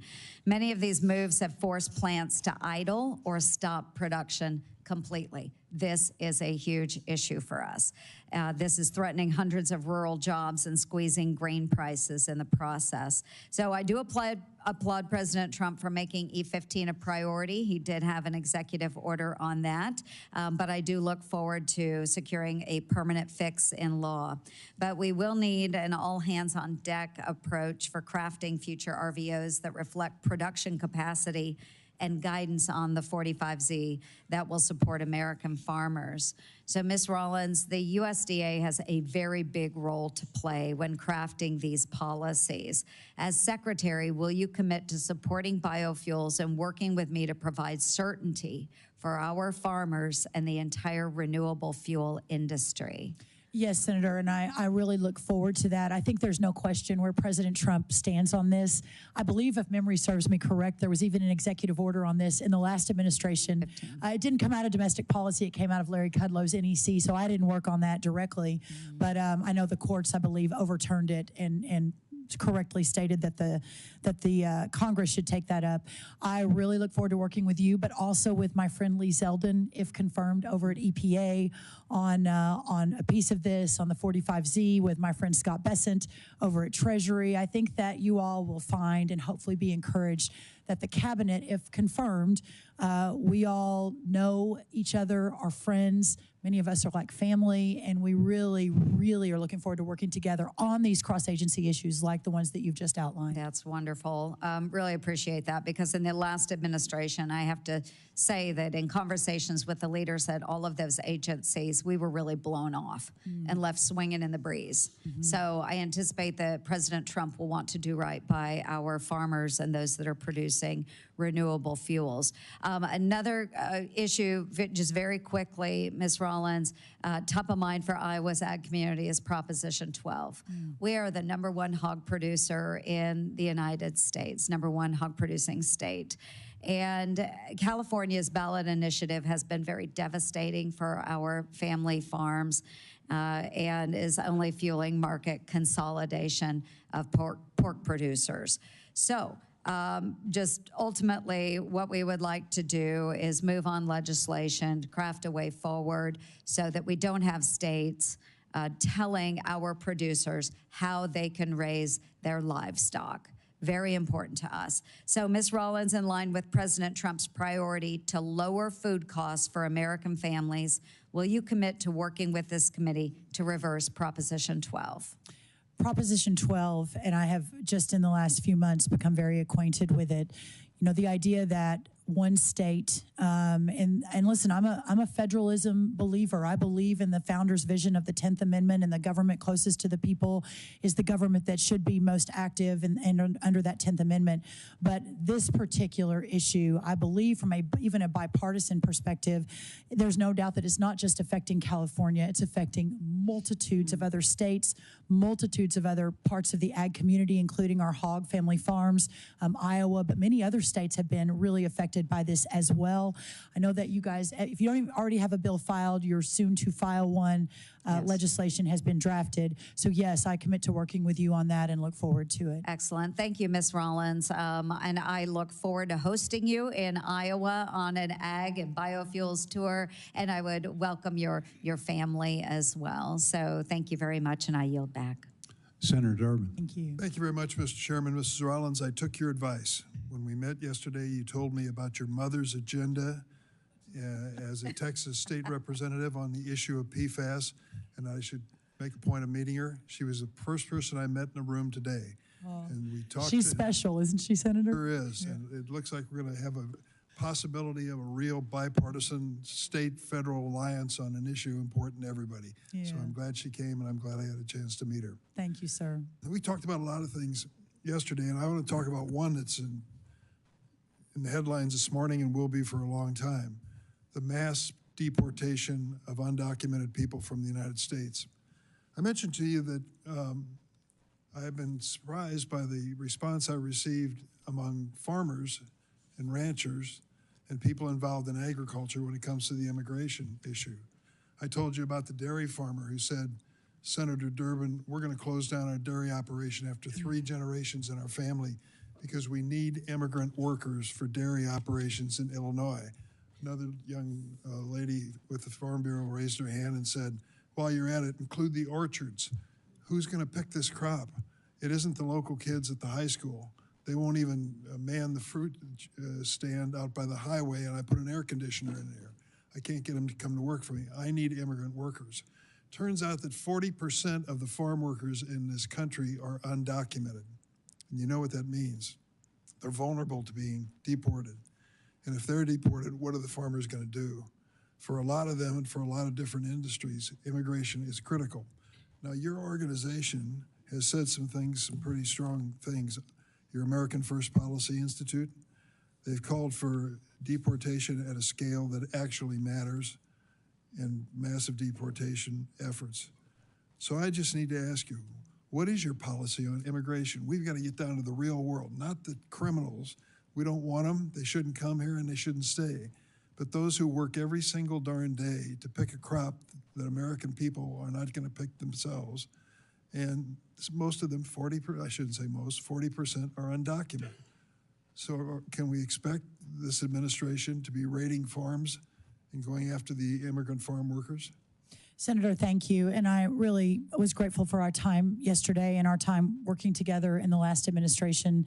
And I appreciate your kindness. I was a little late yesterday. There was some confusion and you gave me a little grace. So I really appreciate that. Yes, Senator Lujan, you as well. Listen, the president's vision of a secure border and a mass deportation at a scale that matters is something I support. I was his domestic policy director in the last White House. I have built and led an organization alongside Chad Wolf, our former Secretary of Homeland Security, at the America First Policy Institute. I want to be extremely transparent, and I think that you deserve that. That is my commitment, is to help President Trump deploy his agenda in an effective way, while at the same time defending, as if confirmed, Secretary of Agriculture, our farmers and ranchers across this country. And so having both of those, which you may argue is in conflict, but having both of those as key priorities, my job is to work with, if confirmed, the Secretary of Labor, Lori Chavez-DeRimmer from Oregon, but she herself has family farms in California and Oregon, to work with her on the H-2A program, to also work with all of you to reform and perhaps modernize that H-2A program. We'll also say that the president has been very clear that this first round will be aimed at, as you mentioned, those who have committed crimes and are criminals while inside our borders over the last 4 years. So we will follow the data. We will follow and listen to our farmers and ranchers as this is moving. And my commitment is to work with all of you to work to solve and do everything we can to make sure that none of these farms or dairy producers are put out of business. Now, I support your answer. Dangerous people shouldn't be here, and if they're here, they should be gone, period. But when we're talking massive deportation, we're gone beyond dangerous criminals. And I just wonder if we ought to give fair warning to farmers and ranchers across America that if you have immigrant labor, you can expect federal agents to come and search your property. Is that in the future for farmers and ranchers under the mass deportation plan? Sir, I have not been involved in that.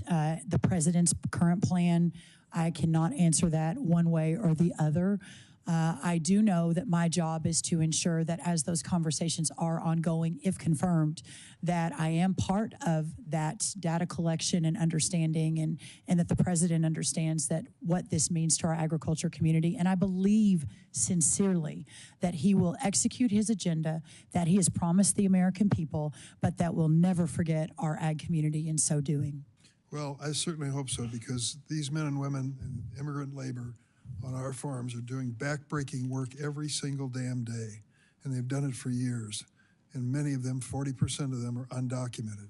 And if they are going to be deported, then we've seen a lot fewer fruits and vegetables that we take for granted every time we go into the store. I think that's part of the reality. When it comes to the SNAP program, the work requirement and the asset requirements, do you think we ought to apply work and asset requirements to other agricultural programs? Senator Durbin, I look forward to learning more about those. I have actually spent most of my time on SNAP in preparing for this hearing. I'm obviously aware there are 16 other nutrition programs across the United States Department of Agriculture. I look forward to learning more about all of those, meeting with those that are running them, even looking across the agencies to see whom else is working on these projects, and ensuring that they are the most effective for those who need them, but also the most efficient for the taxpayer. I'm going to ask one last question. Project 2025, you're familiar with, calls for capping crop insurance payouts to $40,000 per farmer and terminating longtime USDA export promotion programs.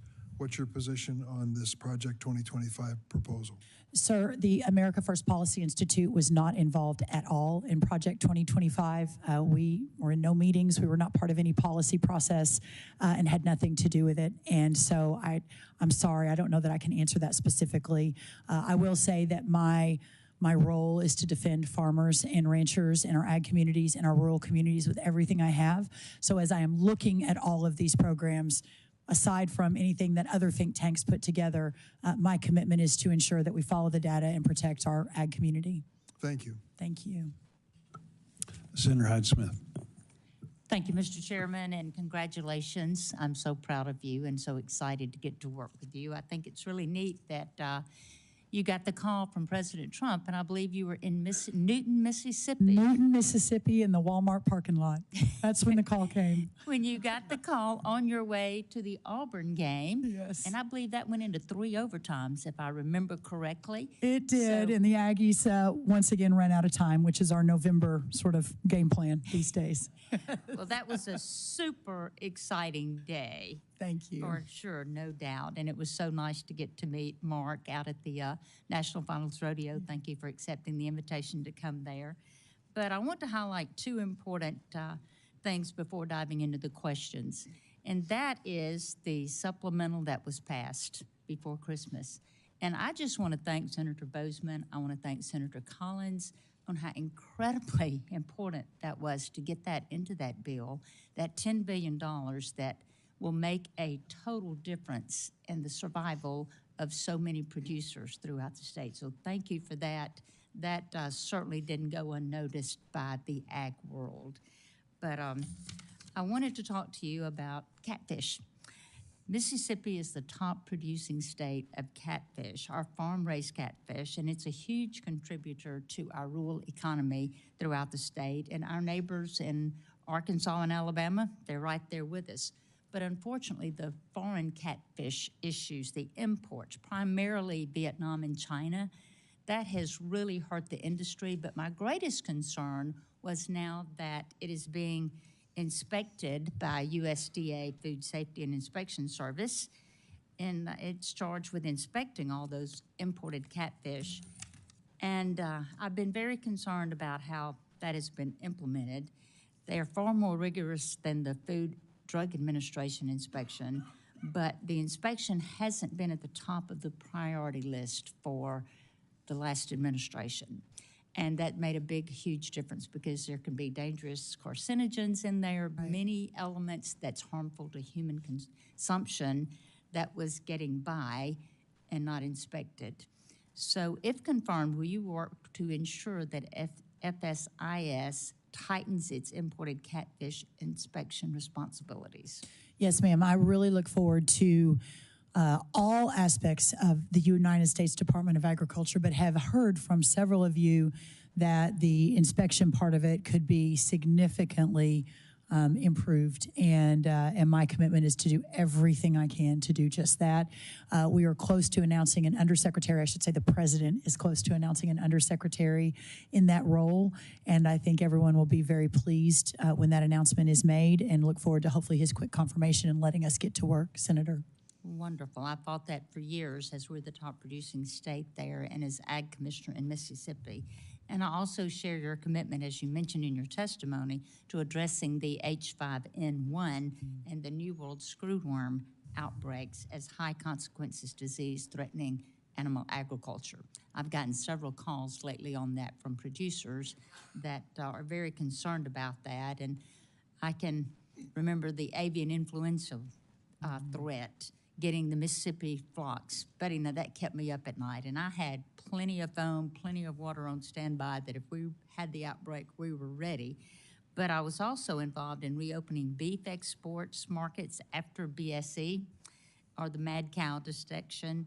And those markets took over a decade to recover when we had countries that did not buy our beef because of that for 13 years until we got that under control. But while much attention is given to the problem of animal disease outbreaks, I want to focus on the key solution that's often overlooked, and that is the importance of USDA veterinarians. And those are so critical. And despite the hiring freeze, those professionals are essential in protecting animal and public health and ensuring food security because of these outbreaks. The vets are currently managing the H5N1 outbreak by testing meat and milk and helping producers with biosecurity practices. But unfortunately, USDA has struggled for years with inadequate veterinarian staffing. And with the animal and plant health inspection and with APHIS, a problem was made worse by a compensation system that the previous secretary described as just uncompetitive in a hearing in last Congress. But I tried to work with the previous administration to begin correcting these serious recruitment and retention problems there.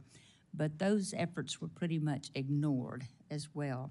But it's just extremely frustrating to know how critical it is to make sure we have the safest, cheapest food in the entire world, and it takes inspections to do that. But hopefully that will be better, and I'm going to ask for your commitment on that as it just jeopardizes the American agriculture competitiveness by putting us at further risk for spreading disease. But the shortage affects public health and agricultural the situations we find ourselves in, because we just sit there and hope and pray that we don't get a call that there is an outbreak of anything. The USDA Office of Personnel Management must address these veterinary personnel challenges. So my question is, will you commit to working with me toward a timely and meaningful solutions, of course, that would be in line with the President's agenda toward this personnel for these veterinarians that we need at USDA? Senator, I so look forward to doing that. And yeah, I'm not sure if you've heard, but Texas A&M has a heck of a good veterinary school, so that I'm very familiar with. So I especially on this look forward to that with you. I do think that the recruiting piece of this and you and I working together, and I believe Senator Klobuchar may be a co-chair with you on the veterinary committee here in the Senate, but across the board ensuring that your leadership and my supporting you, if confirmed, continues to be a priority, and really look forward to that. And one quick statement I want to get in to look forward to working with you on as well, once confirmed, is to address the USDA packers and stockyards rules concerning poultry. It's really caused some significant cost increase to our poultry growers, and it really doesn't have any quantifiable profits. So that's another thing that I would like to meet with you on, is packers and stockyards, the law that we all live by. Thank you so much, and I so look forward to supporting you. Thank you, Senator, so much. Senator Booker. Mr. Chairman, thank you very much. I'm excited to be here and excited to have a few moments with you. Thank you for coming by my office yesterday. I know I was the favorite office you visited, much more than You were the favorite. There were 3 favorites, and you were one of the 3. I'm glad to hear that. I know you liked my visit better than Tommy Tuberville. I'm going to jump on the moving mom bandwagon here. When you told me about the work she did, the work on PFAS, God, I hope it foreshadows some of the work we can do together. It's a real problem for American farmers, and it's something that's really important to me. I mentioned to you when you were with me that one of the biggest problems we have in America is that the biggest producers in our country have done well. That's not a problem. I love and celebrate American success. But we're having a problem with the big producers, often controlled by multinational corporations who are doing great. But most of our small farmers in America really continue to struggle. Since 2017, we've lost over 140,000 farms in our country. And since the 1970s, over 500,000 farms have been lost in this country. This loss of family farms has led to awful things happening in our rural communities, an exodus of residents, jobs, really the hollowing out of rural communities. And for the farmers who've managed to hang on, times are really tough for American farmers. 88% of family farmers have second jobs off the farms, and a majority of that income utilized by those families is generated from off-farm income. And right now, the USDA programs are structured in ways that serve well the biggest producers, but often do not work for small and mid-sized family farms. So I'm pushing in the upcoming Farm Bill to create an office of small farms within the USDA that would be charged with looking at USDA programs and policies and finding ways to make them work for our small farmers. This is a crisis. We're losing our heritage. Families that have had farms for 5, 6 generations in America are really struggling. And this is just a yes or no question, which I got in private. I'm hoping to get in public. As Secretary, will you make it a priority for the USDA to do a lot more to help small farmers? 1,000,000,000% yes, which is Aggie math, because I think you can only get to 100% yes, but 100% yes. And Senator, we discussed yesterday, for me personally, that is where my heart is and my passion in restoring rural America and working together in all parts of our country. I am grateful. I'm going to say hallelujah, amen to your answer and remind you that your mother is watching. Yeah, yes, sir. All right.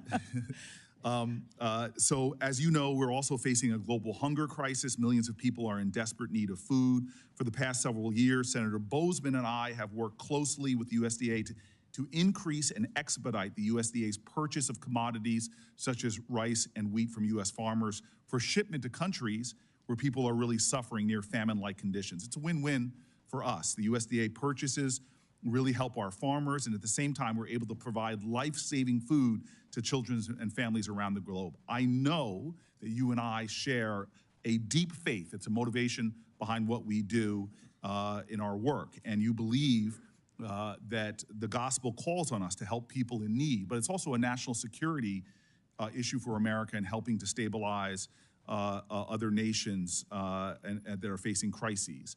My office is getting a lot of concern and concerning reports from farmers that humanitarian programs like Food for Peace may be paused by one of the recent executive orders. I really am hoping that's not true.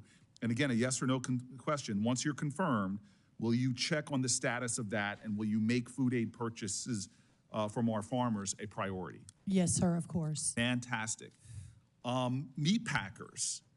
Most Americans don't know this. They work in really horrifically dangerous conditions, one of the most dangerous jobs in America. They're being forced to make repetitive motions every day, forceful ones.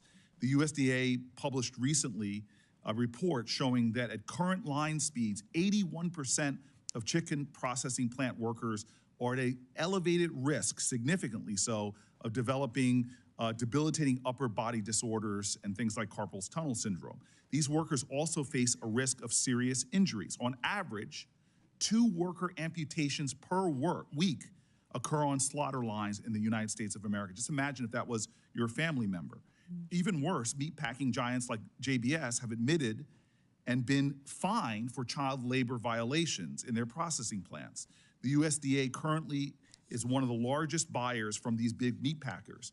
I have a bill with Senator Josh Hawley. It is a bipartisan bill to stop federal contracting with companies with child labor violations. As Secretary, yes or no, will you commit to using the agency's purchasing power to force these companies to end these horrific abuses, child labor practices, and bad treatment of workers? Senator Booker, I look forward to working with you on that. I don't and have not spent enough time to fully understand, to commit one way or the other, but I absolutely look forward to working with you and learning more about this issue. Sure, Holly, and I will definitely talk to you more. I'm grateful for that, yes. And I'm going to speed to my last question. Ultra-processed foods in school meals. We're facing a crisis. You talked about it earlier with our children. 38% of teenagers in America have pre-diabetes, among other often chronic diseases. We have a sickness epidemic in American children. We know that if kids reach adulthood obese, they are on a trajectory of a lifetime of sickness and suffering that will cost our healthcare system inordinate amounts and cost them as well. We know that 60% of children's calories, 60% currently come from ultra-processed foods. Many of them have unhealthy levels of salt and added sugar. With our school meal program, we have an opportunity to make sure that kids get healthy, nutritious meals that empower them in school that day and for their life. But right now, kids are still getting too many of their calories in schools from ultra-processed meals. Yes or no? If confirmed, will you commit to dealing with this crisis and really focusing on improving children's nutrition by reducing the amount of ultra-processed foods in our school meal program? The answer is yes, but I want to add to that if you don't mind. As I mentioned with Chairman Bozeman, I do think this is a crisis, and I do agree with you. And I think before my friend RFK Jr. Bobby Kennedy came on the scene, I believe that was in August, and became part of the America First movement, that this particular issue, while really important, was not necessarily at the top of the America First agenda. At AFPI, America First, we had some people working on it, but didn't expect it to be a priority in the administration.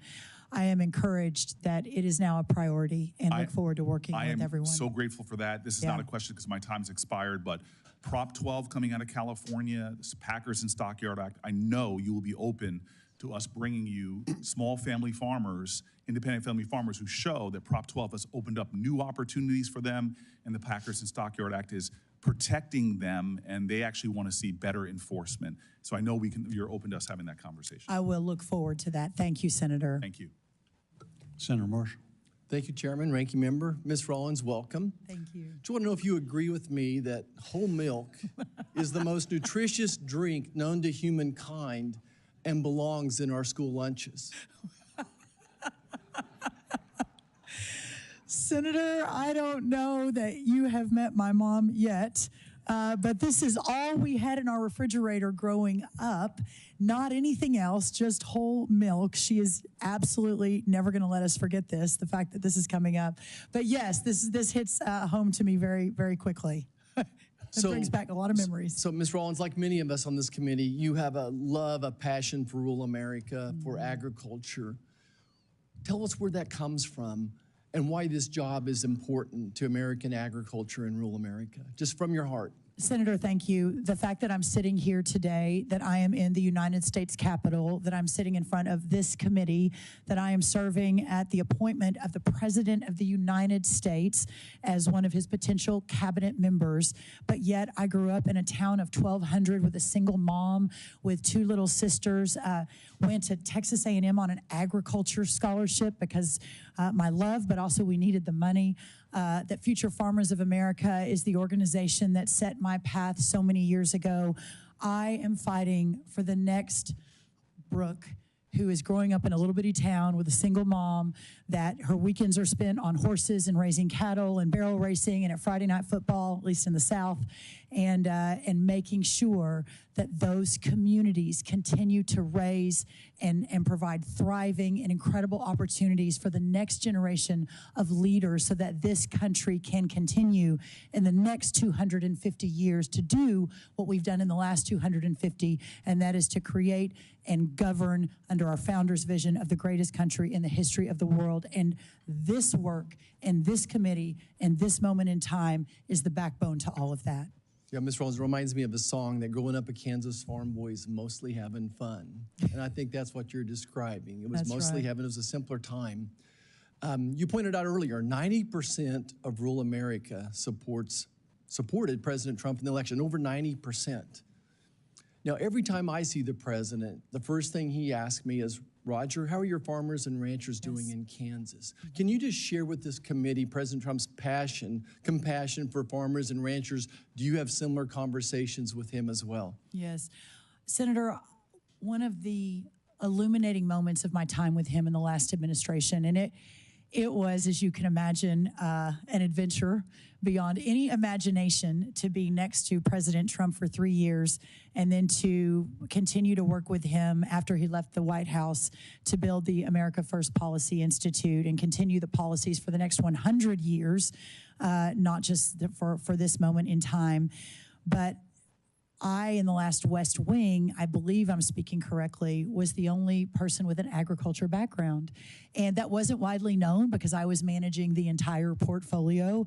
And but any time in any senior staff meetings or any time we were in the Oval Office and these issues would come up, he would always point to me and say, where are we on that? And it was so clear to me that that is where his heart is. I'll never forget a cabinet meeting where we were having a discussion about some big corporate entity who had asked for a very large sum in the multis of billions of dollars for a project.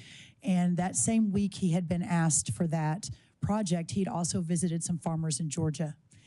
And I'll never forget, I was sitting behind him because I was not part of the cabinet, I was part of the senior staff.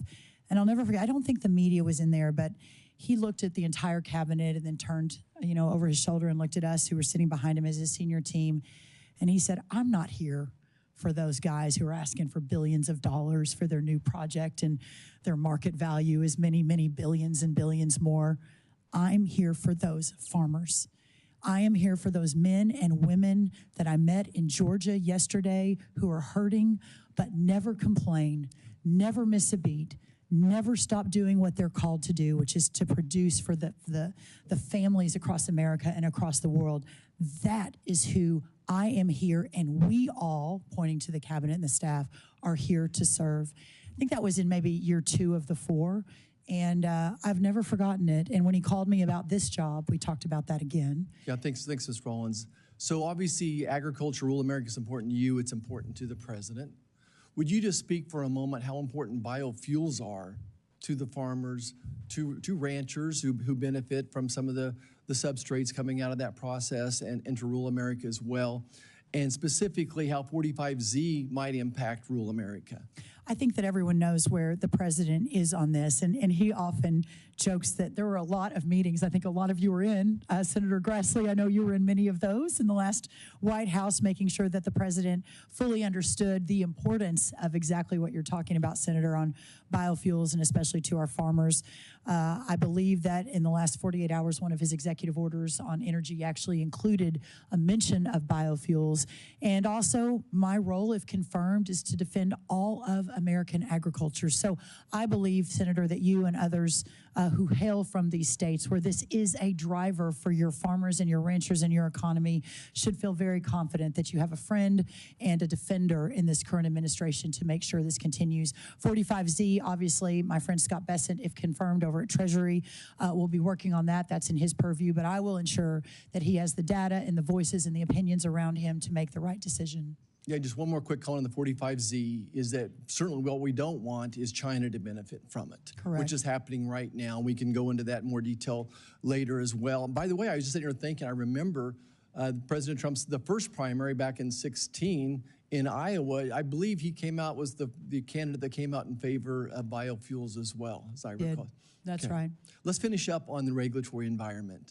Boy, I'm not sure if anything's a bigger concern to the American farmer right now than the regulatory environment.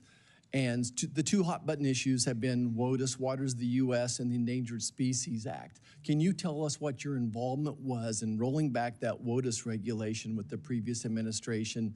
And that, I think, is a good example going forward what will be happening. I will, and I appreciate that so much because I do have extensive experience in many of these regulatory programs that in the last administration we worked to make roll back, but also align better for the needs of our ag communities and ensure that the Waters of the United States rule did not put more farmers out of business. Same with the Endangered Species Act. I know that that's also a big issue in our forestry lane as well. So I really encourage and look forward, and my policy heart is very happy at the opportunity to make those better, to understand the harm and follow the data on it, and really work with all of you to try to solve for that in the next 4 years. Senator Schiff. Thank you, Mr. Chairman, and at the outset, I want to tell you how very grateful I am to serve on this committee. California has not had a senator on the Agriculture Committee for over 30 years, and as a leading agricultural state, I'm really proud of the industry and all the people who work in it, and grateful to have a chance to represent them on this committee. And Senator Marshall, I wanted to tell you that a California legislator once made a name for himself by drinking a beaker of malathion to demonstrate his view that he thought it was that safe. I will not be doing that today. Ms. Rollins, thank you for being here today. When we met earlier this month to discuss your nomination, firefighters in Southern California had just begun efforts to contain 2 blazes. As we know now, this was only the beginning of what would ultimately amount to one of the most devastating wildfire disasters in the state's history, if not the nation's history. Over the last 2.5 weeks in LA, it's been difficult for me to put into words how truly catastrophic these fires have been. Just the scope of them is beyond anything I would have ever imagined. Whole neighborhoods and communities just wiped out. The Forest Service has been playing an amazing role in the emergency response efforts, working hand in hand with state and local partners to secure resources and personnel. To aid California's wildfire response this month, the Forest Service deployed 2,300 federal firefighters, 12 large air tankers, 20 helicopters, 6 scoopers, and 8 modular airborne firefighting aircraft. Without these federal resources, the devastation in LA would have been far worse, and we're not done with it yet. We had the outbreak of another fire just yesterday. If confirmed as secretary, are you committed to deploying the same emergency resources to fight wildfires in blue states that would be deployed to fight wildfires in red states? Can we count on you not to discriminate among states in the vigor of the federal response? Senator, thank you. And obviously, but it bears saying, since you asked, 100% yes. And to watch the devastation in your beautiful state has been heartbreaking for all of us, no matter if we're from red states or blue states. I think that hopefully, if there's any good that comes from this, if I'm confirmed, we can figure out how to be even a better, more impactful resource the next time this happens, and hopefully be able to work more closely, more quickly with those on the ground across blue states and red states. Thank you. I very much appreciate that. Wildland firefighters have been putting their lives on the line to protect my communities back home. And we need to make sure that we continue to encourage people to become wildland firefighters, and that their compensation is commensurate with the critical and dangerous work that they do. I was speaking with one firefighter who was, I think, an LA fire department firefighter, not a wildland firefighter, but nonetheless facing the same risks, who told me that he wasn't sure he was going to make it out alive, that there were fires in front of him and behind him. His communications equipment was in and out. Water was running low. And he said it was the closest thing to hell that he could imagine. The key, I think, to recruiting and retaining people to do that kind of vital and dangerous work is to make sure they're well compensated. The bipartisan infrastructure law signed by President Biden included a long overdue pay raise for federal firefighters, but that raise is set to expire in March. This means our federal firefighters could once again be paid as low as $15 an hour to risk their lives to keep our communities safe. If confirmed as secretary, are you committed to fighting to extend the pay increase so that we continue to recruit and retain these wildland firefighters? Thank you, Senator Schiff, and the tens of thousands of firefighters at the Forest Service, at USDA, in our peak seasons, and even now, I think we have close to 1,000 on the ground in your home state. I am 100% behind ensuring that we have the best firefighters, the best workforce that we can possibly have to fight these fires. I need to learn more about exactly what it is you're speaking about before a full commitment, but I will commit to this, that in all of my time with President Trump and the 8+ years I've been beside him in serving in his administration and answering the call for this position if confirmed, that he too believes that those who are putting their lives on the line every single day deserve the honor and the respect and the pay that goes along with those jobs. So I look forward to working with you to ensure as we move forward that that is happening in the most appropriate way. I appreciate that. Let me turn to a different topic.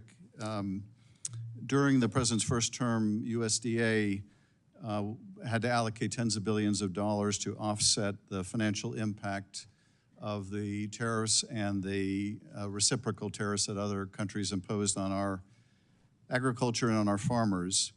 But that financial assistance offered to farmers impacted by the trade war was not equally distributed. Despite California's leading role in U.S. agriculture and the heavy tariffs imposed on specialty crop exports, California growers receive far less than their fair share in tariff assistance under the 2019 Market Facilitation Program. Out of hundreds of specialty crops grown in the U.S., only 8 crops received direct assistance, and in the end, approximately 1% of the nearly $15 billion in USDA allocated resources went to California specialty crop growers, so about 1%. And as you know, we're the leading state when it comes to specialty crops. If confirmed, are you committed to distributing all economic assistance, including trade relief, to states without regard for their political leanings? I am committed to that. I think Senator Slotkin, even you and I discussed the specialty crops in Michigan when we met. I look forward to, I'm not familiar with the data that you laid out, but I look forward to learning more about that and being committed to ensuring that to the very, very best of our ability that this is appropriately adjudicated. I appreciate that. I look forward to working together to make sure that that relief, if it should be necessary, is distributed equitably. Yes, sir. Thank you, Mr. Chairman. I yield back. Thank you, Senator. Senator Somerville. Coach. Coach. Thank you very much. Ms. Rollins, who'd ever known? 30 years ago, I'm a young coach at Texas A&M, and you're student body president. That's First true. time we met. Yep. And we sat next to each other in lots of meetings. That's exactly right. And look where we're at now. I know. It's an amazing world. Congratulations. Thank you, sir. Congratulations. Thank you. You're going to be awesome. Thank you. But I don't want to sugarcoat this because my farmers back home are hurting. Yes, sir. We're in trouble. Our farmers are in trouble. Small farmers are selling right and left. I got a bill on the floor, actually I dropped it yesterday, about keeping foreign adversaries from buying our farmland. We're selling it right and left. But I don't blame them because they can't make a profit. Row croppers in my state of Alabama are really getting killed. Cotton farmers last year, the input cost was about $400 an acre. They might have got $100 an acre out of their crop last year. Yeah. That's the reason we had to do a supplemental right before Christmas. My phone was ringing off the wall. We have got to help our farmers, but they hate handouts. I'll tell you that right now. They hate it because they want to do their own work. So I'm glad you understand that. Being from Texas, you understand it. Yes, and sir. Again, it is a dire problem, and it's not going to get fixed overnight. I'm looking forward to seeing who your team is going to be around you. I will tell you this: it's discouraging to know that you walk into the office building where you're going to have 3,000 or 4,000 employees, and you can shoot a gun and not hit anybody. There's nobody there. Nobody's been working in the office for 4 years. I mean, Yes. It's embarrassing. It's absolutely embarrassing. Our farmers need help, and we got nobody working at the office. So we have to get input costs down. That's not your job. 6-7 years ago, a cotton picker cost $750,000 in Alabama. Today, it's $1.5 million. Yes, sir. Fertilizer's gone sky high after the Ukraine war. It's embarrassing to where we've got. There's a $45 billion trade deficit in ag. $45 billion. And the only way that we can get commodity prices back up is handle that trade deficit. So, that being said, we need dialogue. If confirmed, will you commit on doing dialogue with President Trump and the people around ag to get our farmers an opportunity to have a better price for their crop? Yes, I will, Senator, and I so look forward to that. I think one of the things I read recently that only 43% of our ag producers are net positive, net income positive. That is unsustainable. We have to find a better way, and it can't come always through government subsidies. We've got to expand the market. We've got to figure out input costs. One of President Trump's top priorities was food inflation. Well, this comes before food inflation because this itself will drive the cost of food down if we do our jobs and if we're able to produce for our ag community the way that, Coach, I believe that we can, working together. Yeah, what we don't want to happen is what's happened to our drug industry. You know, we found in COVID, we look around going, you know, how do we keep people, you know, get people healthy? And all the drugs are made in China. And we're going to end up in the same situation if we don't wake up and smell the roses. It's going to happen. Yeah. Again, people are selling right and left, and you can't blame them. Our small farms are going to end up being corporations like the packing houses. We only, got 3 companies now that are meat packers, and one of them is owned by China. We're headed in a direction of unknown, and it's going to take leadership from your office to get that back on the right track. Our forest industry in my state, $36 billion a year. Now, with the USDA Forest Service under your purview, what priorities do you have for the health of our forests across the country? Not just in Alabama, but we have to continue that to make sure that we have healthy wood, because it is something that we're very proud of. I know that's really important to Alabama and many of the other states that are represented here and across the United States Senate. My commitment is to hire an A++ team. We've already announced our Undersecretary, Mike Boren, for this position.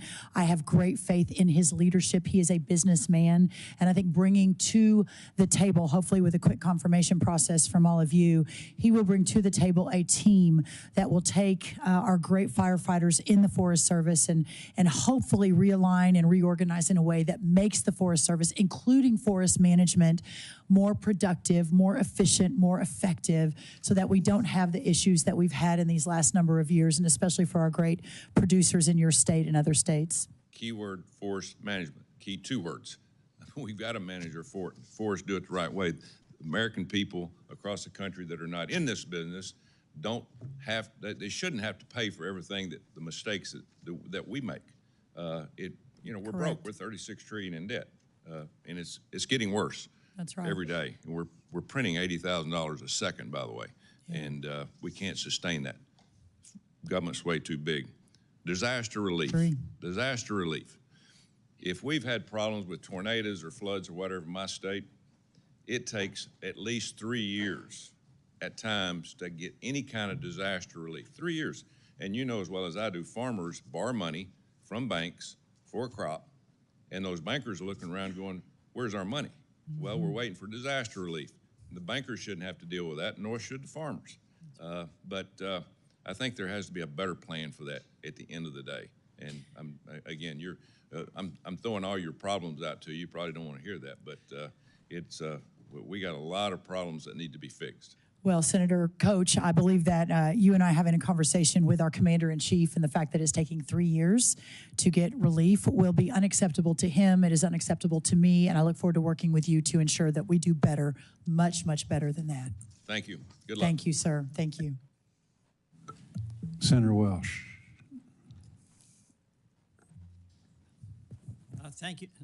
Thank you very much. I don't want the coach to be upset, but when you ask the question, how did you both get here? I kind of get it, how you got here. I'm still trying to figure out about the coach. How Coach got here? But you did another thing that really is astonishing. Senator Cruz gave you a very nice introduction. And I didn't know something that he's kept on the down low. He actually has a sense of humor. So this is a pretty astonishing hearing. It's a new day. It is.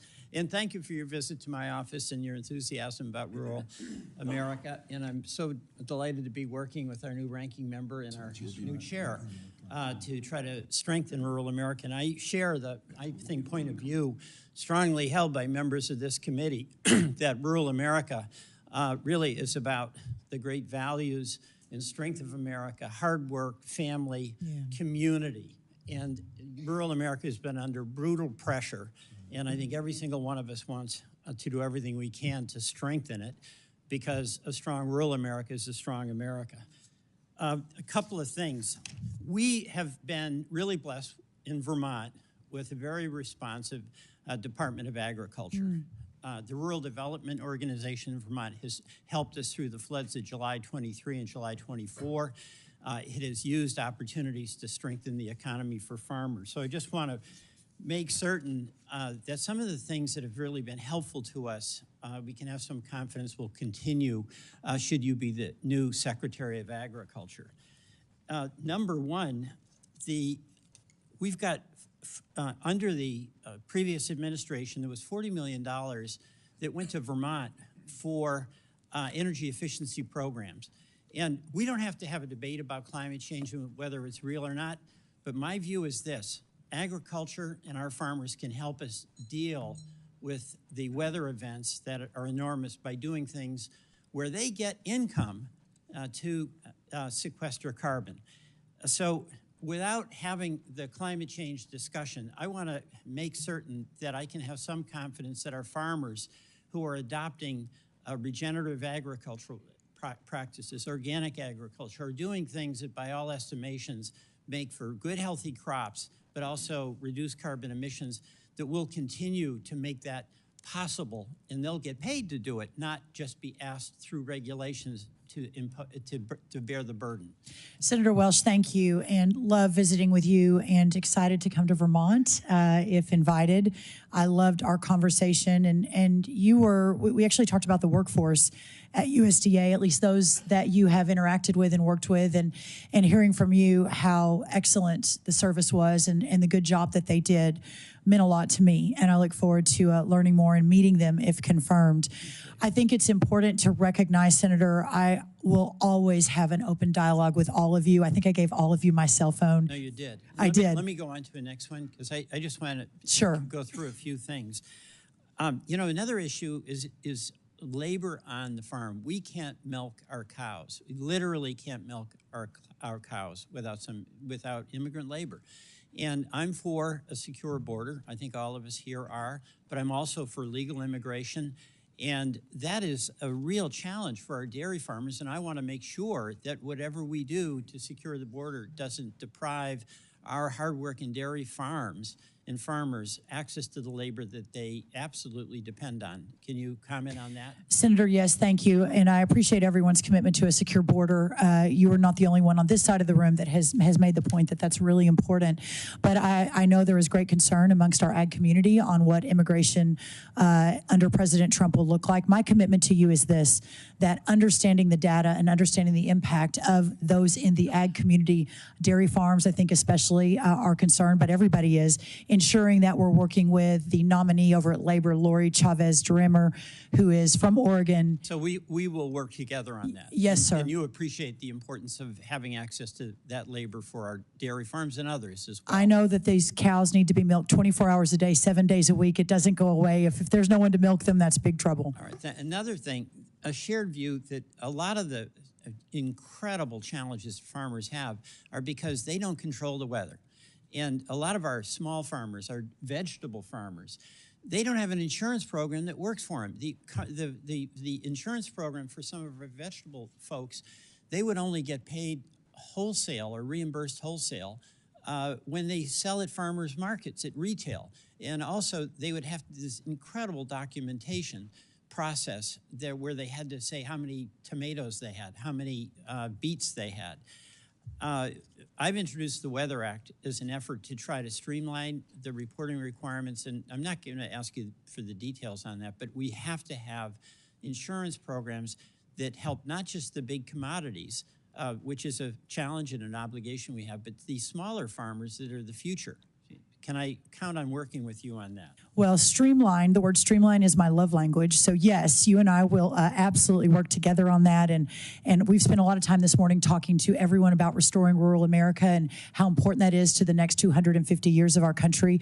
That will happen because of our small family farms and our rural ranchers. You know, and another issue for young farmers, it's so hard for a young person to get into farming, and Yes, largely sir. because they can't get the farmland. And there's a lot of concern expressed here, and I share it, about Chinese possibly buying up. But you know who's buying it up? It's private equity. I want farmers to be able to buy up farmland. I mean, is that of concern to you? I know having access to farmland for young farmers is, but China may be a threat, but private equity is a threat too. Care to comment? Sir, thank you. The average farmer today, the average age is 58 years old. If we really think we're going to have a sustainable, thriving ag community in 20 or 30 or 50 years after you and I are probably have gone to meet our maker, then we have to reverse that trend. Okay, and the last topic in this round, rural broadband. Yes, it has made such a difference for rural Vermont and for our farm communities. And your department has played a major role in facilitating that. We have to continue that and get that last barn on the longest dirt road wired so they have the advantages that come with access to the internet. Care to comment? 100% agree. Okay, thank you very much. Thank you, Appreciate Senator. it. Thank you. Senator Justice. Well, first and foremost, to all those on this committee, you know, I thank you for allowing me to be on the committee. I thank Leader Thune, and I thank anyone that was responsible for me being here. You know, I am a plain-spoken individual. I am hung up all the time on the truth. And I will promise you with all in me that I know a tremendous amount about agriculture.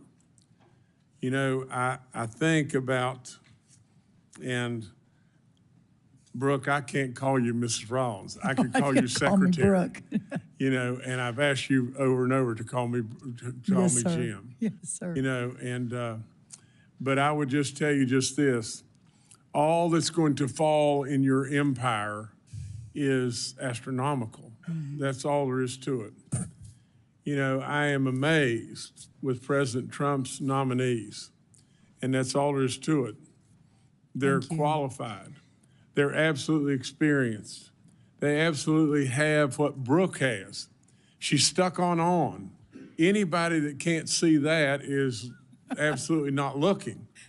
She approaches it with positiveness and a big smile. And so all of you that came, especially all of her family, you know, I am not amazed in any way. I know she's infectious around every last one of you. And absolutely you will be a tremendous secretary. That's all there is to it. Now let me just say, let me deviate just a little bit. And let me just tell you just this. And this is my view. The American family farm has got to be protected like none other. Right today, right now, you know, what we have is the average size of the American family farm is 450 plus or minus acres. Now you just think about it. What are they doing right now? What are they doing right now? You know, maybe in Wyoming, it may very well be 30 below zero.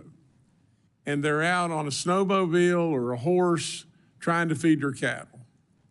And maybe if they were a dairyman wherever, or lady, wherever it may be, there's never a day off. Never a day off. The cows have to be milked. There is never a day off.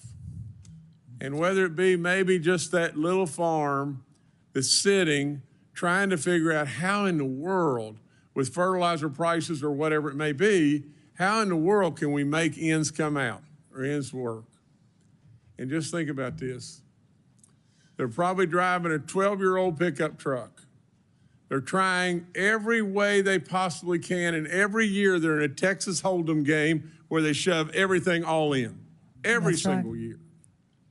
Now, with all that being said, just think about it. What happens if we lose our American small farm? What happens to where do we go? You know, corporate interests and on and on and on. They're a productive engine like you can't imagine on the planet. You can never imagine their productivity. They're a treasure to every single last one of us. And we better protect them and keep them on that farm. You know, they can cash out today with their land, most all, and have a lifestyle that is so much better than their earnings every single year. And why do they do it? They do it because of one thing. They love what they do.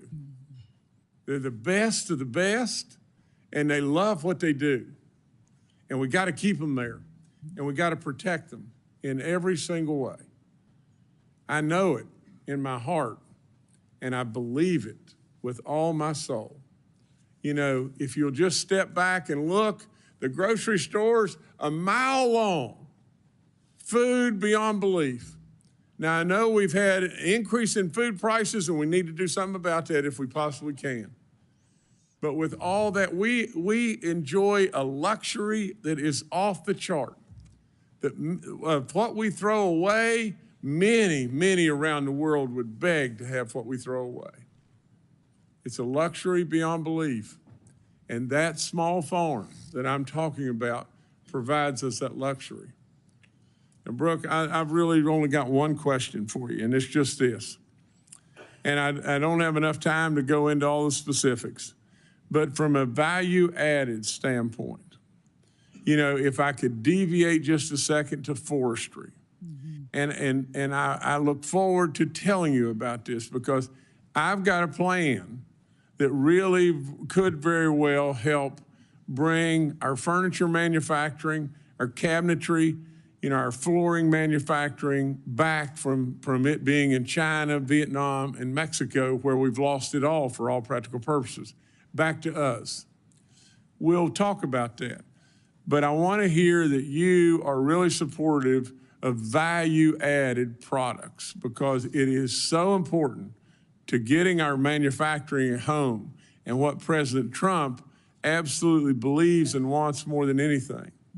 Again, I am all in with your nomination, 1,000%. You will do an amazing job. There's no question about it. But please comment on the value added, please. Sir, there is no excuse why everything in American agriculture and America in general, but we're here to talk about ag, is not the best of the world, that everything that we work on is of the most excellent approach, and that we continue to build and feed and thrive and preserve the American heritage of the greatest farmers in the world. I'm telling you, and everybody should pay close attention. She's a superstar. Thank you, sir. And we need her. We need her. So Thank you, sir. I'm maybe humbled. it's premature, but congratulations. As long as I have baby dogs support, that's the important You got thing. baby dog with you every single day. Thank you, sir. I so appreciate that. Thank you. Thank you. Baby dog was the difference in you getting on the committee or not. Baby dog We like you. trumps We really me like every baby single dog. day. Senator Warnock. Good morning. I don't know how to follow that. Welcome to the committee. Thank you, sir. Thank you, Chairman Bozeman. I want to take a moment to congratulate you and Ranking Member Klobuchar on your appointments to lead this committee. I look forward to working with both of you. I've met with each of you, and I've enjoyed our relationship and the work that we've tried to do and the work we've done. Ms. Rollins, good morning.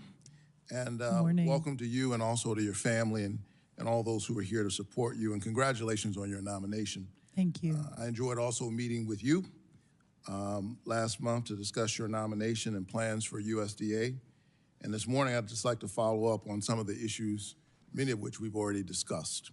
But first, it has come to my attention that a recent executive order has led to the potential termination of USDA's liaisons to our 1890 land grant institutions like Fort Valley State University in Fort Valley, Georgia. There is strong bipartisan support for these institutions. They've done an incredible job, often doing so much for so many with so very little for such a long time that people, it's lost on people, the work that these institutions every day. I'm deeply concerned about this and the actions to shut out their voices at USDA. Ms. Rollins, if you were confirmed, will you commit to supporting our 1890 institutions? Sir, I believe Prairie View A&M is one of those 1890 institutions, which I'm very familiar with and partnered as a student at Texas A&M and in the last administration worked with. I am not familiar with exactly what you're speaking of, but my commitment to you is to find out and to continue a really important discussion and to learn more about the issue. Well, the executive order could lead to the potential termination of USDA's liaisons to these 1890 institutions, which help them to navigate their relationship with the USDA. Can I have your commitment to protect those who serve these institutions at the USDA? Again, sir, I would want to know more and understand more before I can make that commitment, but clearly those institutions are important. They are bipartisan supported, and you have my commitment to have a very robust dialogue at any moment, any time of day or night to ensure that we have all the data as we're making any decisions. I appreciate that. I've had good relationships and good work, bipartisan work, supporting these institutions, and I hope you'll keep your eye on that issue. I will. Last year, I worked hard with my colleagues in a bipartisan manner to provide $21 billion to help farmers recover from natural disasters like Hurricane Helene. Farmers, as you know, do incredible work. It's a tough business. There's so much you don't control. The margins are narrow, and so I do everything I can to protect my growers in Georgia. I cannot overstate how critical it is for USDA to distribute this assistance, this disaster assistance to Georgia farmers as quickly as possible, but also as equitably as possible. If confirmed, briefly, because I want to get through these questions, how will you work to ensure disaster assistance is distributed both swiftly and equitably? Yes, sir, thank you, and I'll try to answer quickly so we can go on. The day I got the call from President Trump, it was Saturday, November 23rd. We were in our motorhome traveling across the country to an Aggie football game. Within a few hours of accepting the nomination, I began to immediately pivot to how do we distribute this disaster and so important economic aid, working with a few of the senators on this committee. Clearly, I am not confirmed yet, so this is going to await my arrival. But in the meantime, sir, we've already announced the undersecretary who worked on this in the last Trump administration, who is already building the team who distributed these funds, so they know what they're doing. We're not reinventing the wheel. Well, will you work with our state agriculture committee, commissioner, to ensure Georgia producers, including our foresters, have the support they need from USDA to get that assistance without having to jump through a bunch of bureaucratic hoops? Of course. And will you also commit to equitably getting that assistance to all eligible farmers, including those who've been historically left out of USDA assistance, often due to discrimination? Sir, we will follow the law and ensure that that is the case. Is that a yes or a no? Yes. So let me move on to the next subject. Thanks so much. Fighting hunger has long been a part of my life's work. Long before I was elected to the Senate. As you know, I'm a pastor, and the one miracle story that's in all the Gospels, all four, is the feeding of the 5,000. That's right. And so I constantly hear from Georgia farmers, Georgia families, about how their dollar just doesn't go as far at the grocery store as it used to. The average Georgian participating in SNAP, a food assistance program that provides critical nutrition aid to our most vulnerable families, has about $6.15 a day to spend on food. In your view, is $6.15 a day adequate to avoid hunger for Georgia families? Sir, this is a supplemental program. I am just getting my arms around it. There is few that will be in my role, if confirmed, that have a passion for this more than I do. Serving those who are most in need, as you and I discussed in your office, is a driving force of my entire life. It almost sent me to seminary, but I ended up in public policy instead. So you have my wholehearted commitment to look and ensure that the people who need this the most are receiving it in the best way possible, but at the same time ensuring that all of the tax dollars that are spent on it are also spent in the best way possible. One of the things, as these families struggle, one of the things that I'm concerned about are proposals to slash this critical assistance and create additional work verification red tape for families participating in these programs. Do you think creating more bureaucratic red tape for families will help them purchase nutritious food? I think it's extremely important that we take a wholesale look at every one of these programs and ensure that they are serving the people that are needing the programs and that they are the safety net they're truly set out to be. Obviously, I do not like the words bureaucracy or red tape, but ensuring that we have set up the appropriate lifelines and the appropriate structure so that we can get these resources to the families that need them the most. As we talk about work requirements, and I support work, I was raised by a father and a mother with commitment, who had a serious work ethic. But we want to help these families have a basic safety net.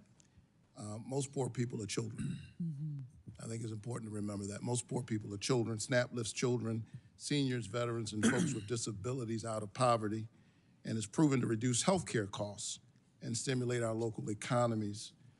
If you are confirmed, I hope we can find ways to work together to ensure our most vulnerable families and our neighbors can afford groceries. I think, as someone, again, who preaches the parable of, not the parable, but the miracle of the feeding of the 5,000, I think it's the right thing to do, but I also think it's the smart thing to do. Yes, sir, you have my commitment, and my friend Dr. Alveda King is here, and we have spoken of that multiples of times. So looking forward to working with everyone. I'm her family's pastor. Yes, sir, I'm very well aware. Thank you. Senator Grassley. Yeah. Congratulations. Like other senators, I think you'll do a good job. Thank you, sir. Want to start out by thanking you, like Senator Durbin did, for during the Trump administration, working with us on the First Step Act.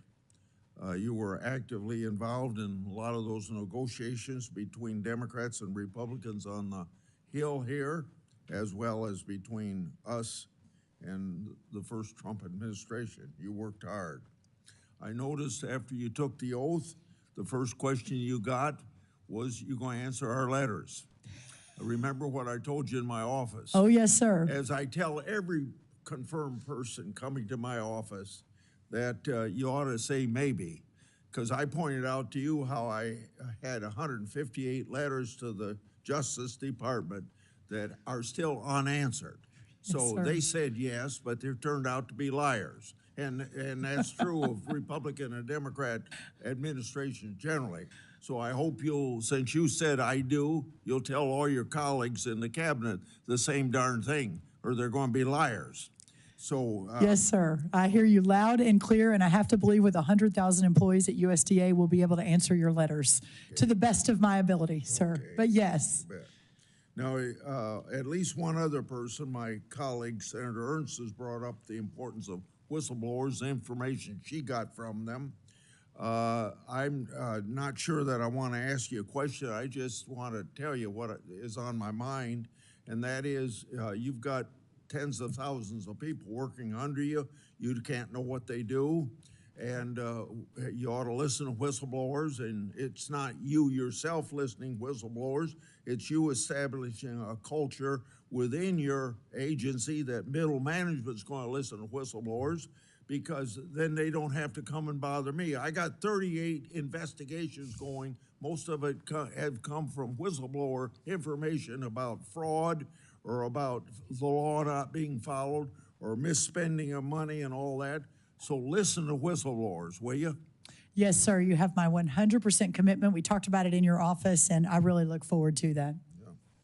The next thing is the legal term actively engaged in farming is not enforced. We got too many people on Wall Street getting farm payments that shouldn't be getting them.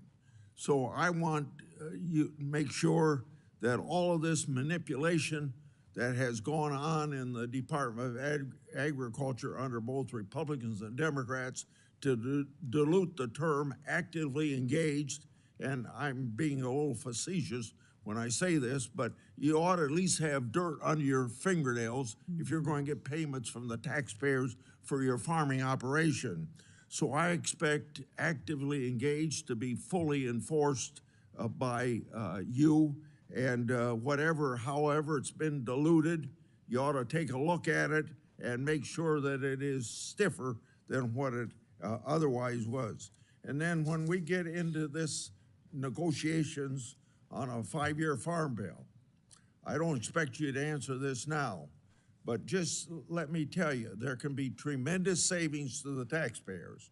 And you can even discuss this with Mr. Musk of Doge, and you can discuss it with people at OMB.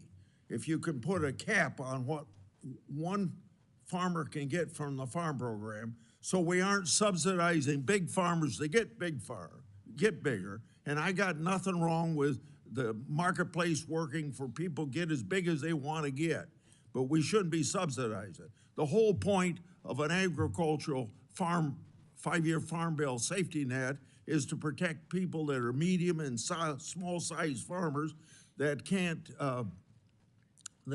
control what happens to them, whether it's a natural disaster or a Carter grain embargo or some war in Kiev. Big farmers can handle that, but small farmers can't. And that seems to me, for the same reason we put out disaster relief for farmers in the bill that just passed before Christmas, and you're going to administer, there's the same reason that we have a safety net for farmers on prices generally and things beyond their control. So I try every farm bill to get this done. And the most successful farm bill I had, and I hope I'm successful in this farm bill, was 2015, when I got a cap put on in both the House and Senate in exactly the same language, and it shouldn't have been diluted at all or changed at all when it goes to conference, because those are the rules of conference. But the congressman from Texas, I don't know his name, that was chairman of the Ag Committee at that time, and you probably know who he was. He did not like it, and he diluted it to it's practically meaningless at this point. So if you want to save some taxpayers' money, look at that issue when I bring it up again. Thank you, sir. Another thing is we had the first Trump administration. We had a couple times in the Biden administration use money from the Commodity Credit Corporation that I don't think should have been used. And the power of the purse, as you know, rests with Congress under Article 1 of the Constitution. And money can't be spent without authority of Congress. And billions have been wasted that way. And I hope you don't get involved in wasting those dollars again. I'll end with the Packers and Stockyards Act. I think it's stronger than anything that the Justice Department can do under antitrust laws to protect the welfare of the farmer, to make sure that the marketplace is working. And thank God, Vilsack, just before he left office, put out some regulations that will help enforce Packers and Stockyards Act, particularly to protect livestock producers in highly concentrated areas of agriculture, or the poultry grower payment system, the capital improvement payment system. The American Farm Bureau Federation has spoken positively about these issues. I think there were some more that are on the books that maybe you can take a look at that he didn't get around to putting out, because maybe they're a little more controversial.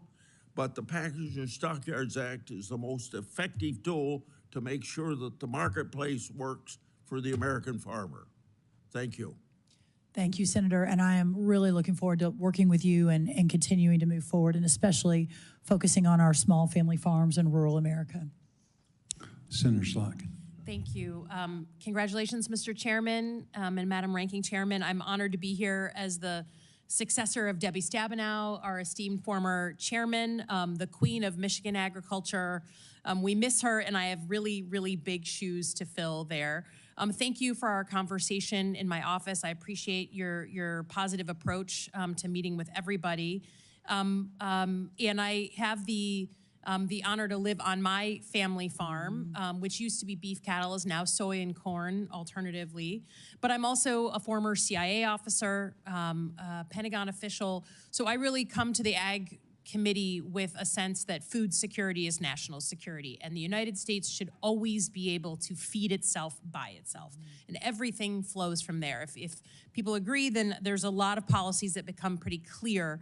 The sale of our land to foreign governments or to private equity, all of those things. So I think that's the approach that I tend to take. I'm also from Michigan. We're not Kansas. We're not Iowa. We are specialty crops, right? We have the second most diverse agricultural sector in the country after California.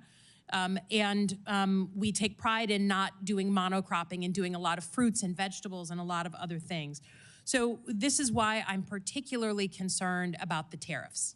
Everyone's talking about tariffs. Mr. Trump is throwing them around, and I just want to review the bidding to make sure, particularly with your agency, that we're all on the same page on what happened the last time President Trump put on tariffs, what happened specifically to our farmers. So just to review the bidding, President Trump announced 25% tariffs on Chinese products, batteries, TVs, medical devices. Again, I certainly understand the instinct as a CIA officer, right? I want to push back on China.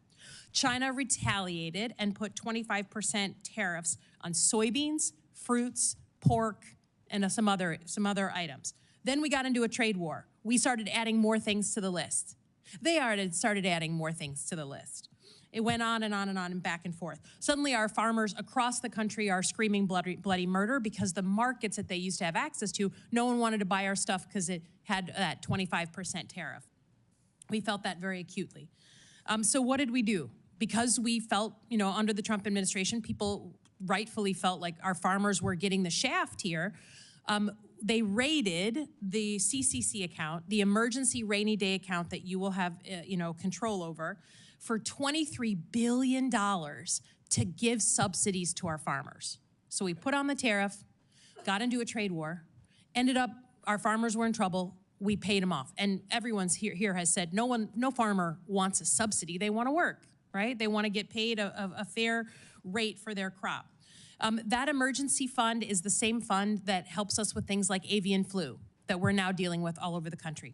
So you can imagine, as a Michigander, the throwing around of tariffs, particularly with Canada, Mexico, a bunch of other places. I'm trepidatious that this is going to come back to our farmers. And when you get confirmed, and it looks like you will swear an oath to the Constitution of the United States, not to President Trump. So can you say, I know you've said it, but for the Michiganders watching, that you will throw your body in front of the bus to make sure that any political talking point on tariffs that may sound good is actually truly tested against how it will impact our farmers like it was not last time around. Senator, I appreciate your passion. I share it. And I think we are similar in a lot of ways. And yes, my commitment is that there will be no sleeping, that we will work around the clock to ensure that our ag communities across this country are represented in those discussions and at the table. And I will do everything in my power to elevate, preserve, honor, conserve that backbone of America. Yeah, I just want to know that, you have a good relationship with President Trump, and that's a value add. So use it to help our farmers, not just a political talking point. We all want to punch back on China, most of us. Mm-hmm. But it's got to fit reality here and not end up boomeranging on us like it did last time. Next is avian flu. We talked about this as well in my office. Michigan has had has been dealing with this. Lots of states around the country are dealing with it. We've had human beings, a few getting ill, one passed away. We now see it in cats, household pets that are eating birds that have it, that kind of thing.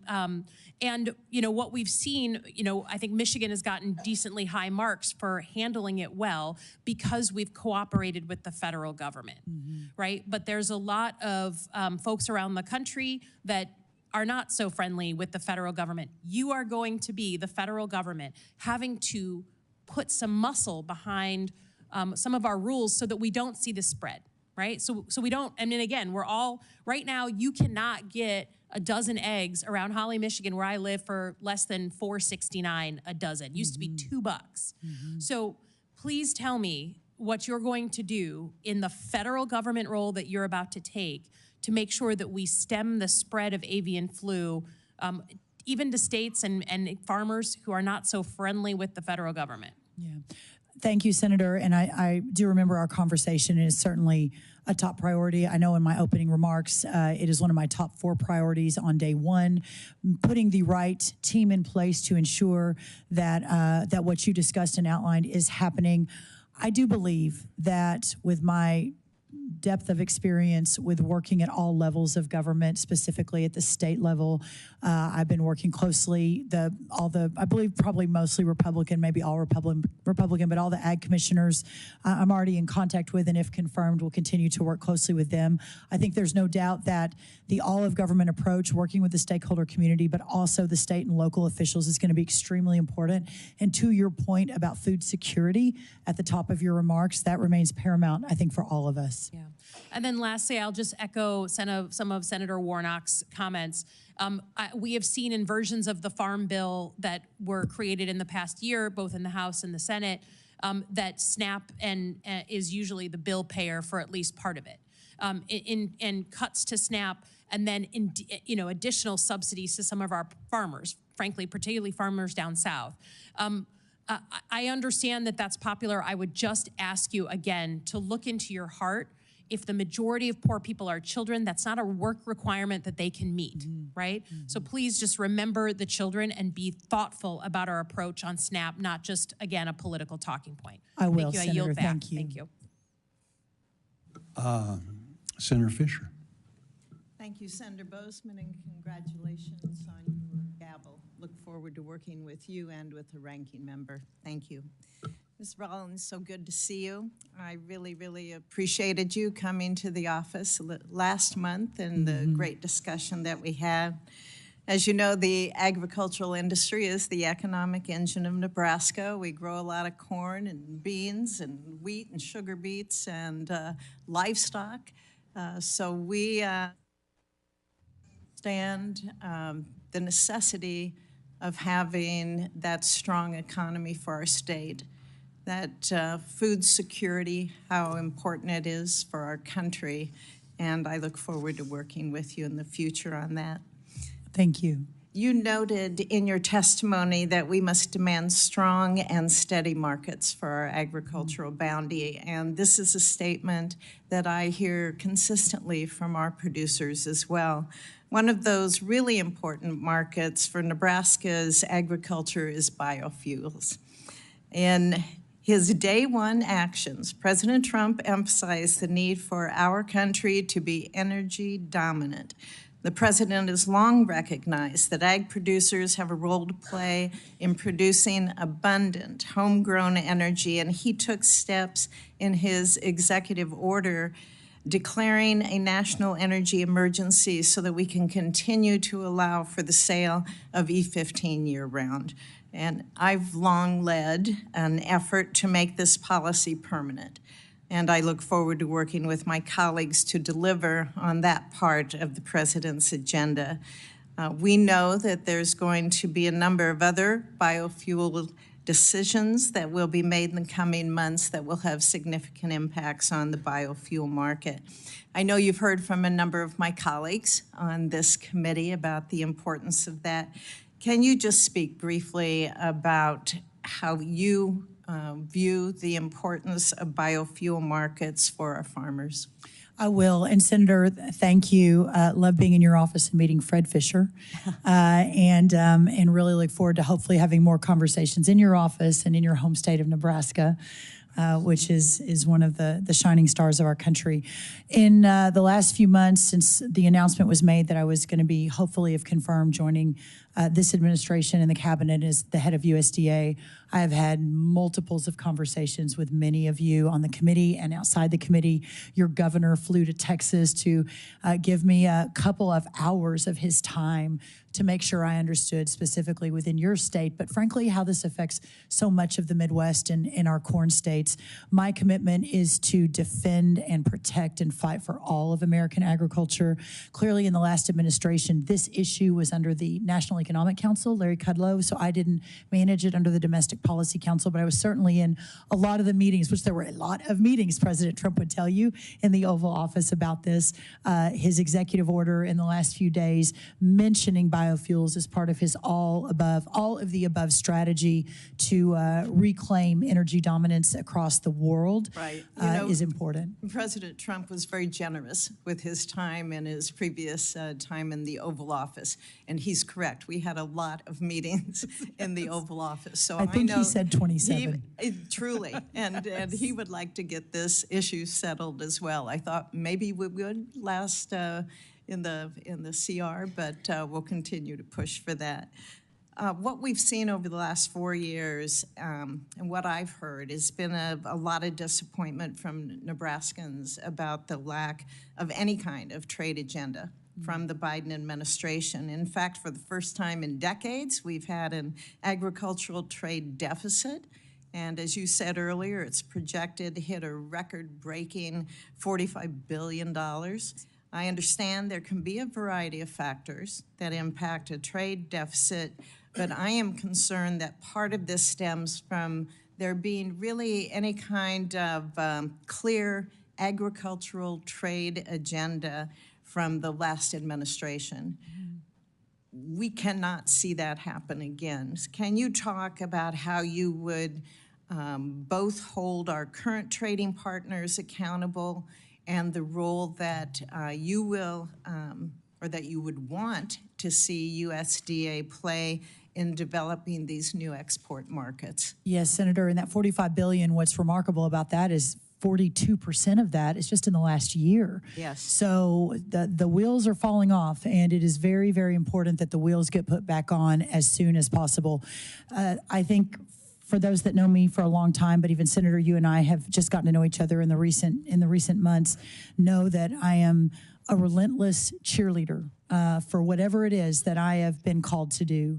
And for this moment in my life, and to meet this moment, as Scripture says, I am called to take agriculture to preserve our rural communities and take our products to the world and work around the clock to ensure that that sort of trade deficit begins to peel back, and hopefully by the end of our time here in the next 4 years is completely gone. And in fact, we are back in the positive. And I believe we can do that. I mentioned earlier, I think President Trump is the consummate deal maker. His heart for rural America and for our farmers and ranchers, I think, will hopefully lead the way. I certainly will be right next to him, whispering in his ear as we move forward on this. And I think and hope and pray that we can begin to solve for this immediately. Great. Another area that I focused on is how precision ag technology can help our farmers and ranchers to achieve better yields and reduce environmental impact, improve economic returns. I've had a number of bills on that I'm going to be reintroducing and including hopefully in the farm bill that we work on. Additionally, myself and really the entire Nebraska delegation, along with the University of Nebraska at Lincoln, have been working in a very close partnership with the Ag Research Service on the National Center for Resilience and Regenerative Precision Ag at the University Innovation Campus. And last May, we broke ground on that facility, and I hope that I can continue to work with you to make sure that we get that facility completed. Can I get your commitment to continue working with me on this facility? Can I get your commitment to come to Nebraska? We had Sonny Perdue out at the ranch and had a great barbecue with neighbors. We can do that. And then another trip, we can get you to Lincoln and see the ARS facility, what we're doing there. That would be my great honor. Great. Thank you. Thank you, Senator. Senator Lujan. Thank you, Mr. Chairman. Representative, welcome to the committee, Representative Kerwin. I know that most folks have been recognizing you, but we just want to say welcome. I look forward to working with you in whatever capacity we can. My late father also served in the New Mexico legislature and very much appreciated some of those good projects that he had with some of the new family, if you will, the extended family of members from Texas I got to know as a young person. So welcome to the committee. Mrs. Rollins, thank you for being here. I very much appreciated the conversation that we had in the office as well. And one of the areas I shared in our conversation is something that I hold deeply as I expressed to you, which is that every American should be able to have food on their table. No one should go hungry in America, no matter what zip code or area code they live in, or no matter how much money they make. I appreciated my colleagues raising issues in some of these areas with nutritional programs. And given the important role that the Secretary of Agriculture plays in administering federal nutritional programs, I'd like to better understand your vision for them. Now, I did my due diligence to go through the America First Policy Institute's documents, but I wasn't able to find anything that I could digest. It's probably the wrong word to use. When it comes to addressing hunger in America, yes. Do you agree that in America that, let me ask it this way. Do you believe that in an America that is truly great, that our children don't go hungry at night? Yes.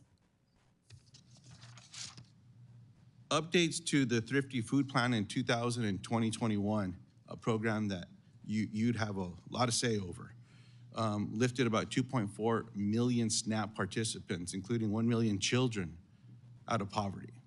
That's good. It's not great yet because we haven't done it all, but it's a good start.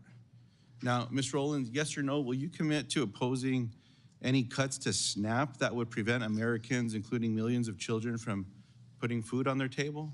Senator, probably not surprising to you, I can't commit to that. Obviously, it is of utmost importance to me, and you and I discussed that we solve this, that it isn't just hunger, it's nutrition as well for so many of our children that don't have access to those programs. But I also know that I have a duty to the taxpayer who is funding in significant numbers those programs. I sincerely believe, Senator, that working together and working with other members of this committee, it's important to Chairman Bozeman as well, that we can find a solution that may or may not end up in cuts. I don't know. That is something I need to spend more time on, research the data, meet with more people. I can't make that commitment to you today, but I can make the commitment to you for a lot of time, a lot of thought, a lot of conversation as we move down that road. I appreciate that. You know, I'm always reminded that budgets are a reflection of values, depending on how those budgets are put forth as well. And I certainly hope that in America, while we all have a responsibility, with fiscal responsibility, that our priorities would say children shouldn't go hungry in America. And I hope that's something that we can find some commonality on down the road. Now, I want to drill into something more specific, which is a program called WIC. It's a program for women, infants, and children, also a food program. It's one of those acronym programs you talked about that are over at the Department of Agriculture. For decades, Republicans and Democrats have supported full funding for this program, meaning that no eligible mother or child who applies for the program is turned away. In your capacity as secretary, is this a program that we can count on your support with? I look forward, I believe that's one of the 16 nutrition programs across the United States Department of Agriculture purview. I have not spent as much time as I hope to in the coming days and weeks, once confirmed, to really dig into that. But clearly, my heart, this administration, I believe speaking for the full administration, clearly America is the place where everyone should have the opportunity to be part of a safety net when needed. And WIC, I realize, is an important part of that safety net. I appreciate that response very much. Now, in the area of specialty crops, everyone here brags on whose is best. We have it. It's So New Mexico. I'm going to address that right away. I share the concern that many have shared up here today around small farms. 53% of New Mexico farms are 50 acres or less. I mean, the one that I'm on is under 5. I'm concerned as well with what's been happening with small farms across America, whether it's water rights that are being gobbled up and taken off for something else, away from agricultural water rights, or who's buying them, or what they're turning into. It's one of the reasons I introduced a piece of legislation with Senator Moran that's a Farmer-to-Farmer Education Act. I will never forget a conversation I had with a grower back home where I was asking about USDA programs years back, and he said, well, we don't do so well qualifying for those programs and all the rest. And I said, well, you're doing okay. You're doing better than most. Tell me how. And he said, I had to learn how to farm USDA. Yeah. Maybe that works for some, but not for all. Yeah. I agree with everyone that's talked about the red tape that exists for some of these programs. We've got to find a better way. These are people that are spending time producing food, growing food. They shouldn't be stuck behind a desk trying to figure out what document needs to go here, what document needs to go there. We've got to find a better way. So I appreciate your commitment already in that particular area and your commitment to work with small farms. The other area that I raised in our meeting, and I actually just got off the phone with someone, so I apologize for excusing myself, but the Hermit's Peak Calf Canyon fire. This is a fire that started a few years ago that became the largest fire in the state of New Mexico's history. What surprises a lot of folks, and I appreciate my Republican and Democratic colleagues here for supporting me and helping to create a fund specific for this fire. Right. This fire started as a prescribed burn.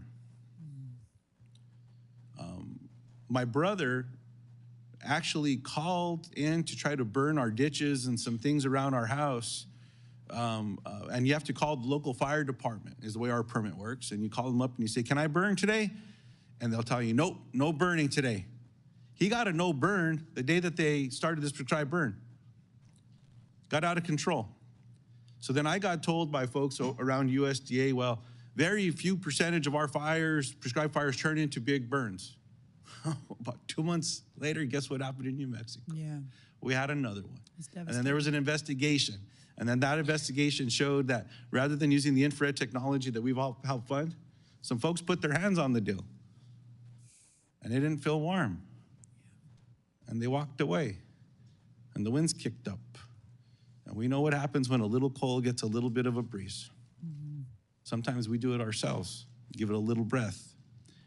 There's got to be a better way about ensuring that the technology that we can secure, the firefighters are going to get paid properly, but that we're going to follow this so that this does not happen anywhere in America again. And I'll close with this, Mr. Chairman. I very much appreciate, Mrs. Rollins, your commitment to working with Governor Noem or with FEMA and making sure when these programs exist that money gets out the door to the families that need it most. So just thank you for that. Good luck with everything. And again, Representative, honored to have you here today. Thank you, Mr. Chairman. Thank you, Senator. Senator Moran. Mr. Chairman, I would defer to the senator from South Dakota, the majority leader. Otherwise, I will feel too much pressure to be brief.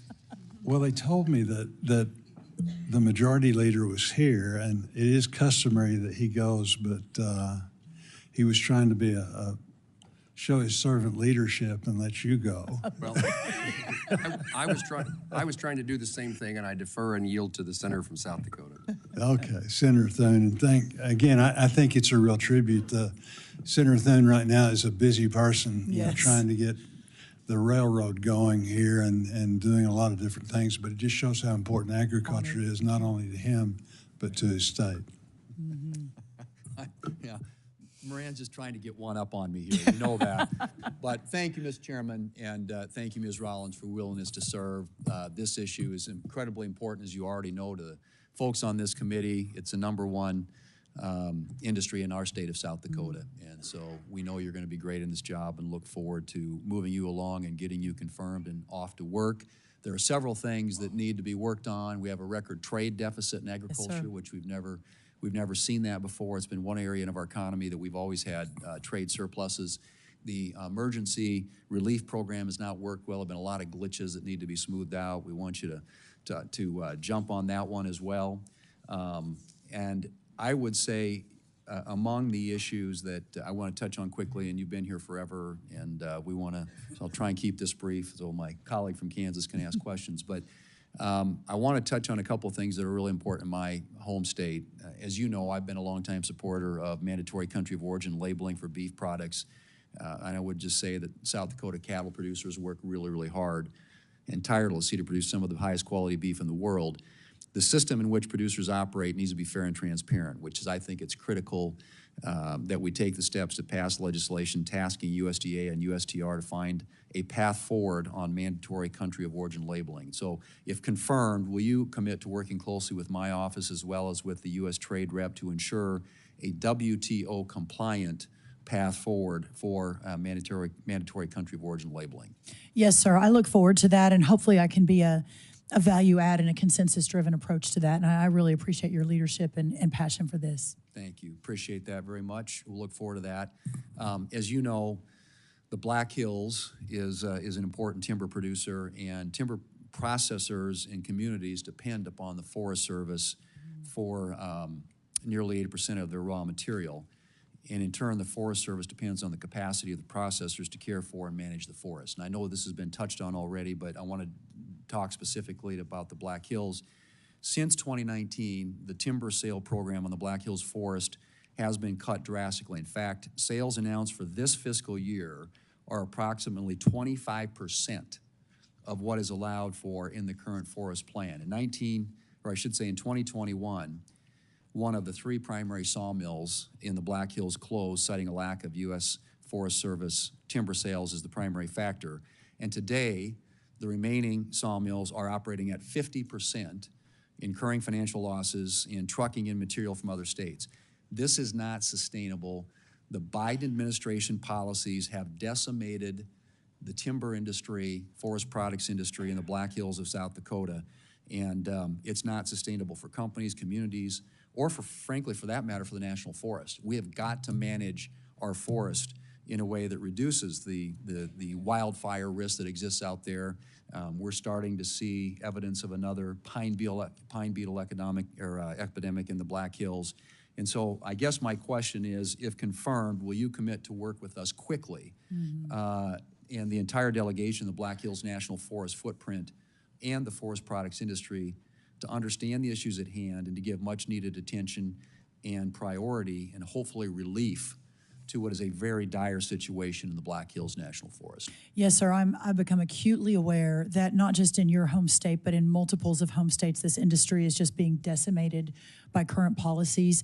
I believe I speak for the larger administration and President Trump that that is unacceptable, and whatever we need to do within reason and within the law to turn the ship on that, you have my full commitment and as much time as I can possibly give building the best team, getting our undersecretary in this arena confirmed as soon as possible. But we've already begun the path forward on that, and I really look forward to working with you ongoing and hopefully moving very quickly. Thank you. We'll work quickly to get you confirmed, and hopefully the people who will have direct responsibility for this. It is that urgent. I mean, this is an emergency. I can't tell you, people in the Black Hills and the jobs that go with it are really desperate. All right, finally, on the beginning farmers, it's challenging, I think, as you know, because of some of the barriers to entry to get into agriculture. And so making that easier, not harder, and less expensive, not more expensive, is something that we've really focused on. I've got a bill with Senator Klobuchar, which we can talk to you later about. But crop insurance has always been the foundation, the cornerstone of the safety net, and we've got other programs that we try to refine each time we do a farm bill. And this farm bill, which the chairman will lead us through, will be my 5th. And so as we do that, I would encourage you to work with us to find ways to strengthen and fortify the existing safety net programs and look at ways that we can provide incentives and encourage beginning farmers and young people who desire and aspire to become involved in production agriculture to be able to do so. Sir, I so thank you for that. The average age of the farmer in America is 58 years old. That is not sustainable. If we hope to revivify and restore our rural communities and go back to our family farms, we have to address this immediately. And whatever that looks like, whatever all of the wholesale approach could be or should be, I will be the biggest advocate, the biggest cheerleader. I'll be in the White House all the time talking about it, all across America, working with all of you to fix that. I think it's of dire importance for the future of our country. Great. Thank you, Ms. Rollins, and thank you again for your willingness to serve. Mr. Chairman, thank you. Thank you so much, Senator. Well, we're still on the first round. Senator Schiff's already gone, so Senator Moran. Chairman, thank you, and Senator Thune, thank you. I'm pleased to be a new member of the Senate Agriculture Committee, and it took a waiver that probably involved the majority leader's approval, so I'm pleased to now have that debt clear. Yes, you're all free. I'm all free. Ms. Rollins, thank you very much for the conversation we had in the office. Thank you for your interest in serving. I want to run through, I hope, maybe 5 things that I want to talk about briefly, some of which we did talk in person. But first of all, it's been described here the dangerous and dramatic circumstances that farmers and ranchers find themselves in across the country.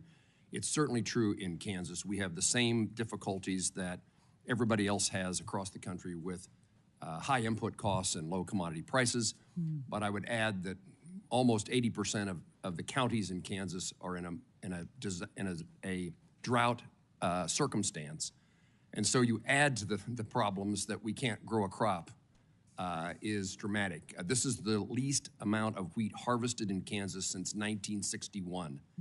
And so there are significant challenges. It highlights what Senator Thune said about the importance of our risk management program, crop insurance, and it is perhaps as important as anything else that we will do. But our failure to pass a farm bill, and one of the reasons that I'm excited about to be on the Senate Agriculture Committee is this really does have to be our shot at getting the farm bill done. I can't imagine there can be another excuse, and we'll have an administration that's cheering us on, and Senator Bozeman and Senator Klobuchar are 2 people I think that we'll see work together, and I pledge to do my part to accomplish that. But as a result of no farm bill and all these other problems, we passed disaster assistance, economic and natural disaster. I just want to again remind you the timeliness. Our farmers are going to their bankers have been to their bankers. There is not time for a farmer to have to wait to see what the consequences were. If we could predict, if you at USDA could tell farmers how the program is going to be administered, even before the checks are determined, that would be very valuable as they put it into their planning process, helpful to them and helpful to their banker. But I would remind you that in my view, and I think my colleagues, certainly my farmers at home, the way that disaster assistance was implemented in 2022 did not help the farmers who suffered the greatest losses. So the way that your predecessor implemented the disaster payments was very damaging, very discouraging, very disappointing.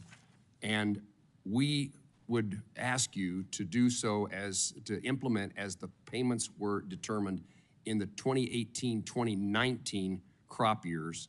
USDA dispersed the way that, and in addition to asking that question, you would also be complying with congressional law and intent. Yes, sir. We worked hard to make clear that whoever the Secretary of Agriculture was in whatever administration, they couldn't go back and do it the way that provided almost very little disaster assistance. So that's number one, and if you happen to tell me yes. I would, yes, and since we have Senator Thune still here, the quicker we can get our undersecretary approved in that lane, the quicker we will be able to move. Obviously, my confirmation as well, if approved, and I'll be honored. But we have already begun putting the team together that did this work under the President Trump first administration.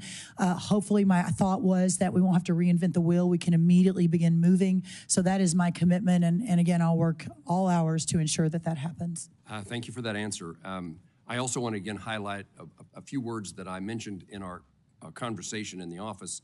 The National Bio and Agro Defense Facility. Yes, sir. So in Manhattan, Kansas, near Kansas State University, is this national center created as a result of the fear of an introduction of some entity, something into our food supply system that would be a terrorist act, and do we have the capability scientifically to respond?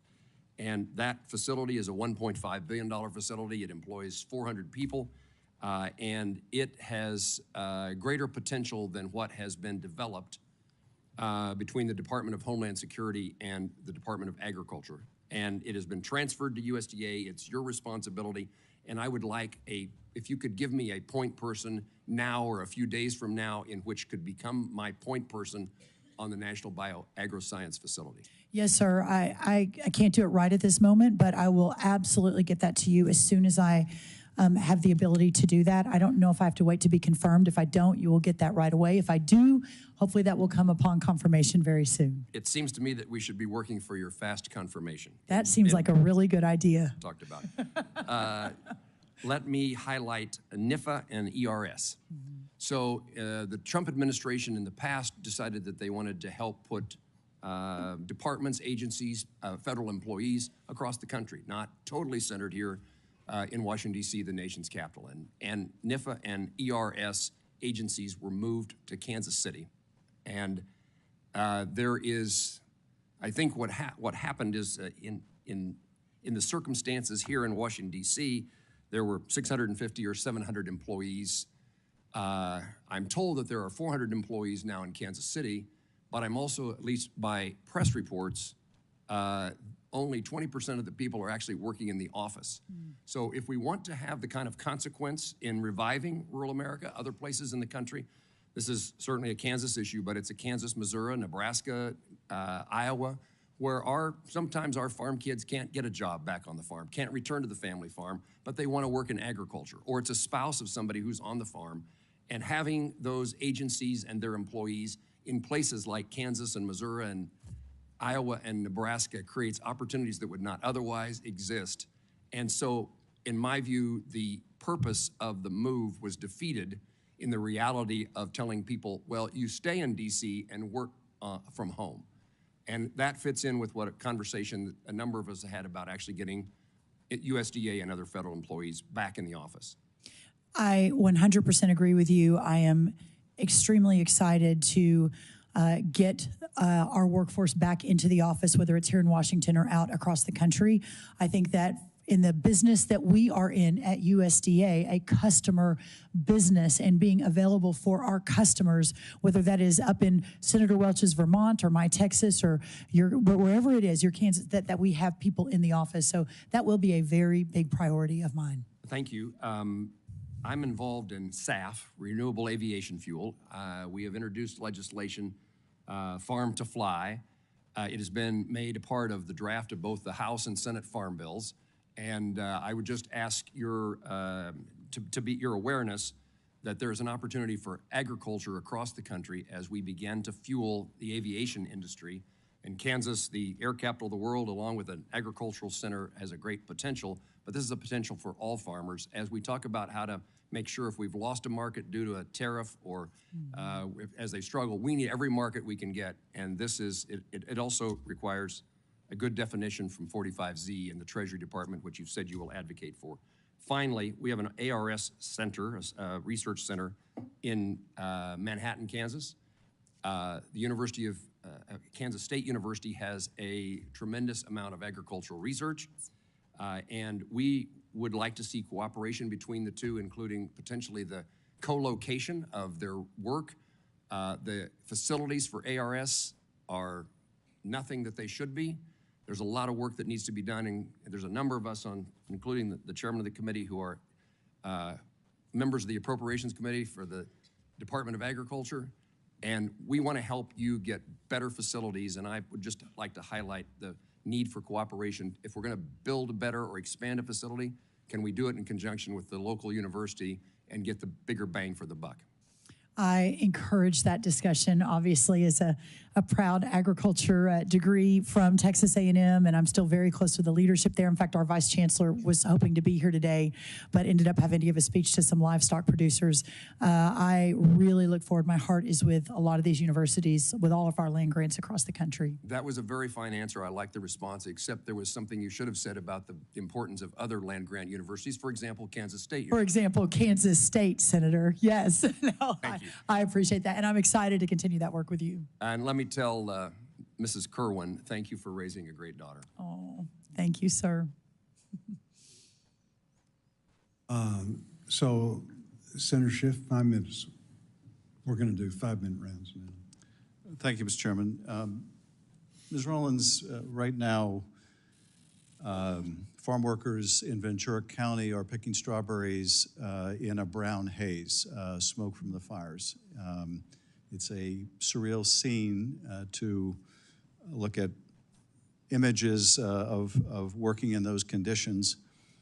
These are just some of the difficult conditions that farm workers are often in. They're working in 100-degree heat. They're working in the cold. They're some of the hardest working people I've ever met. And I want to raise the issue of the impact that mass deportations would have on them. First and foremost, on people who are working so hard to put food on our table, and just the, to me, grave injustice of deporting people who are doing such vital work to feed us. There's also the impact on their families. Many of them have children who are U.S. citizens and will be U.S. citizens. And so it would have the effect of splitting up their families. And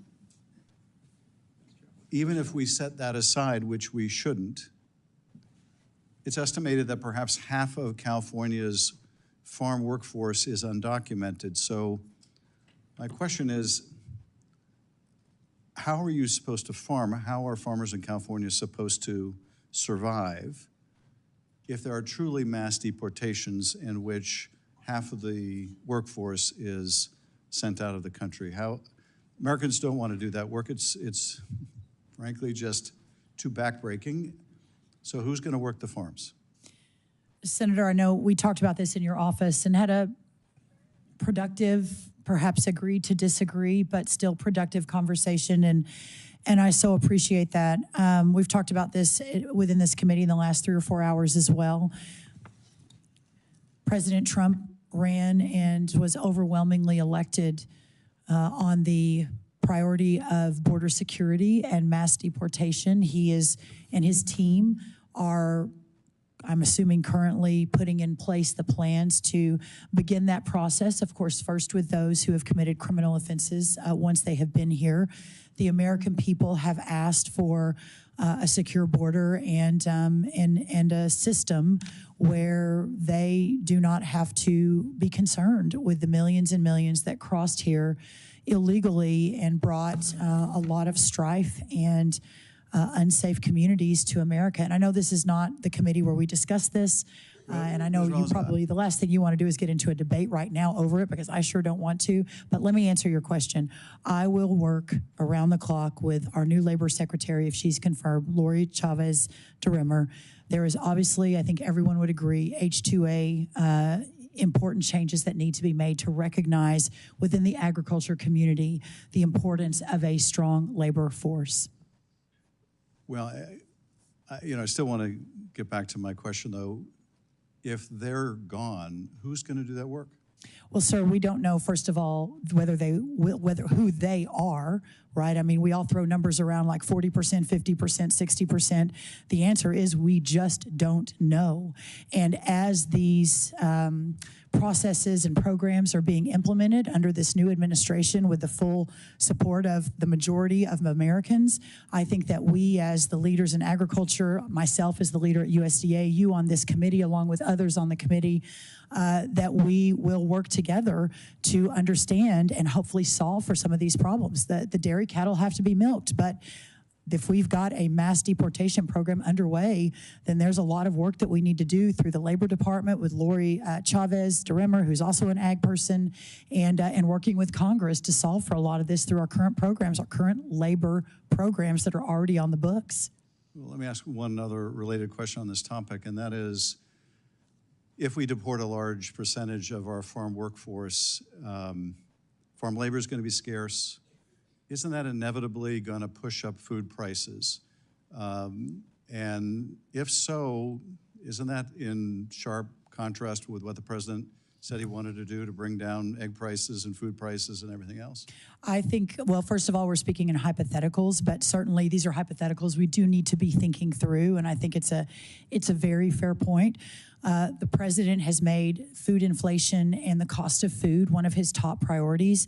I have worked alongside him. I have been part of his team for many years now. I believe in his vision and his commitment to America and to his promises. And in so doing, I believe that we will be able to find in our toolkit what we need to do to solve for any hypothetical issues that end up turning out to be real moving forward over the coming months and years. Well, thank you, Mr. Chairman. I would just say that I hope they're hypothetical. I do too. I fear they may be all too real. Mr. Chairman, Thank you, sir. I yield back. Thank you. Senator Klobuchar is supposedly on the way, so I'm going to ask one question. Yes, sir. And then, you're welcome to answer it. And then if any thoughts that you have as you close. And if she's here then, we're in great shape. If not, then we're out of here. I'm available all the time. You're doing a wonderful job. Thank you, Thank Mr. you Chairman. for, this hearing has been really good. We've had great participation, and because of that, it just takes a while. Yeah, no, I'm honored. As you've heard, there's lots of questions, lots of concerns in farm country. And not only that, but, you know, people forget how broad the portfolio that you're taking on. You know, we could be talking about crypto, we could be talking about a lot of stuff. It's true. But we're not. But let me just ask you one thing about that I don't think has come up is the fact that America's producers depend on USDA's voluntary, locally led conservation programs and conservation technical assistance to implement the most effective conservation practices that meet their operations' unique resource concerns. Unfortunately, in recent years, the focus has identified a lot of other things that may be a top-down approach of pushing, prioritizing carbon sequestration, related activities over water quality, erosion control, and drought mitigation. Those things are important, and yet again, what I want you to talk about is the fact that you would be committed to a voluntary, locally led, incentive-based conservation model that served our farmers and ranchers for so many years very effectively. I would, Senator, and I know we all know that the best conservationists are our farmers and ranchers, certainly from the beginning of our country.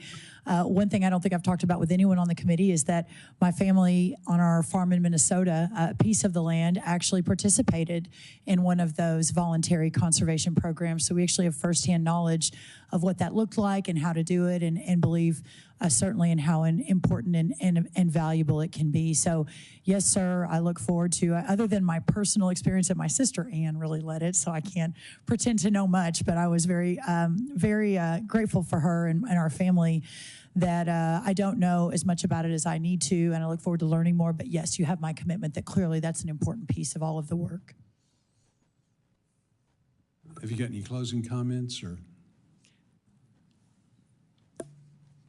I'm sorry. I do have closing comments, but I'm guessing that Senator Warnock might have another question or two. Very much. Senator Warnock. Thank you so very much, Chair Bozeman. Just a couple more questions, and thank you so very much for your presentation this morning. Farmers in Georgia are already talking to me. They're already concerned about potential retaliatory actions following President Trump's promises to levy heavy tariffs. They're already dealing with slim margins. As I said in my first round of questions, it's a tough business. So much you don't control, and it's not difficult to find yourselves in trouble. They're dealing with slim margins due to high input costs, and the last thing they need is to be caught up in the middle of a trade war that could drive up food prices for all of us. If confirmed, what will you do from your position at USDA to ensure that Georgia's farmers and families aren't caught up in a trade war. Again, it's something I've worked on, by the way, with Republicans and with helping to get our farmers' goods to market. So it's something we think about a lot.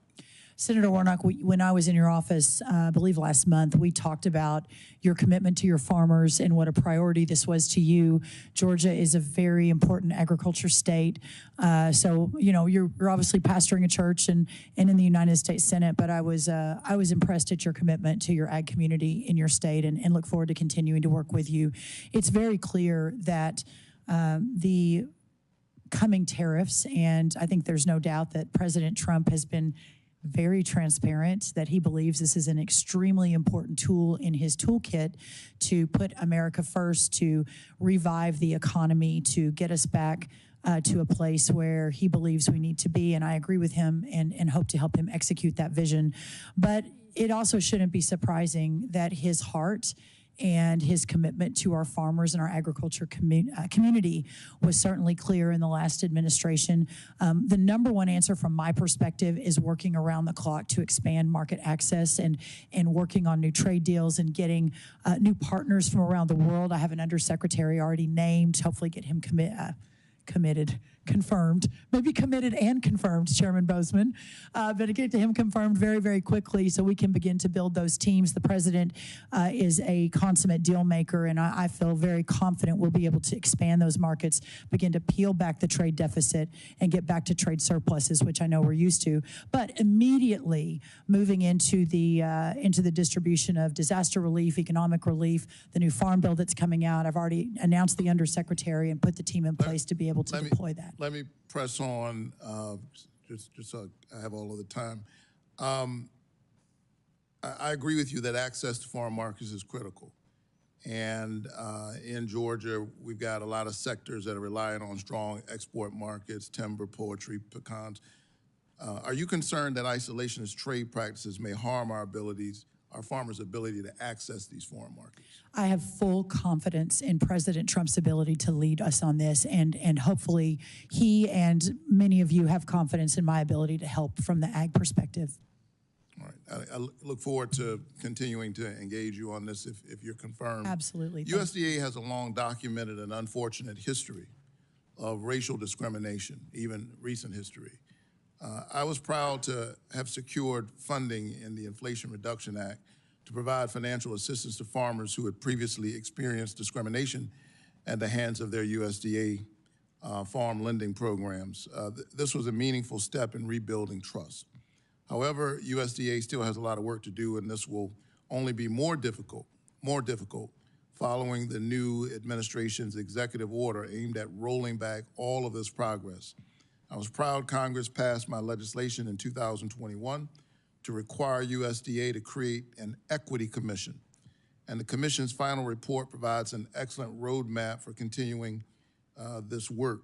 Chair Bozeman, without objection, I would like to enter the USDA's 2024 equity report into the record. Thank you so much. When we met last month, you promised to read the equity report. Have you gotten a chance to read it yet? 90 pages and 66 recommendations, yes, sir. Now, that has been about a little over a month ago, so please don't ask me to quote page 66, but yes. I'm glad you got a chance to read it. I understand it's been removed from the website or there's not access to it. I'm glad you got a chance to read it. Will you seriously consider the recommendations of the Equity Commission's report if you're confirmed? Senator, let me answer this way. I was really appreciative of the conversation. For me, more knowledge is always best. Understanding where everyone comes from, whether I agree or disagree, recognizing what's in the past is important, but also realizing the path ahead and how we forge the path. Will you consider the recommendations? Sir, I will consider anything that's on the table. I think that's only fair. But I also, President Trump won on the concept of removing the diversity, equity, and inclusion, making sure that we are basing our decisions on merit, and I obviously support that 100% as well. But I look forward, Senator, to continuing to talk about this, and my friend Alvita has long talked to me about the plight of black farmers in Georgia and other places around the country, and I'm always open to discussions, always. And may I say, there is no room for racism at the United States Department of Agriculture or any agency. In that regard, will you commit to recruiting more diverse employees who understand these communities, have relationships with these communities, so that we build trust between these communities and the lending office?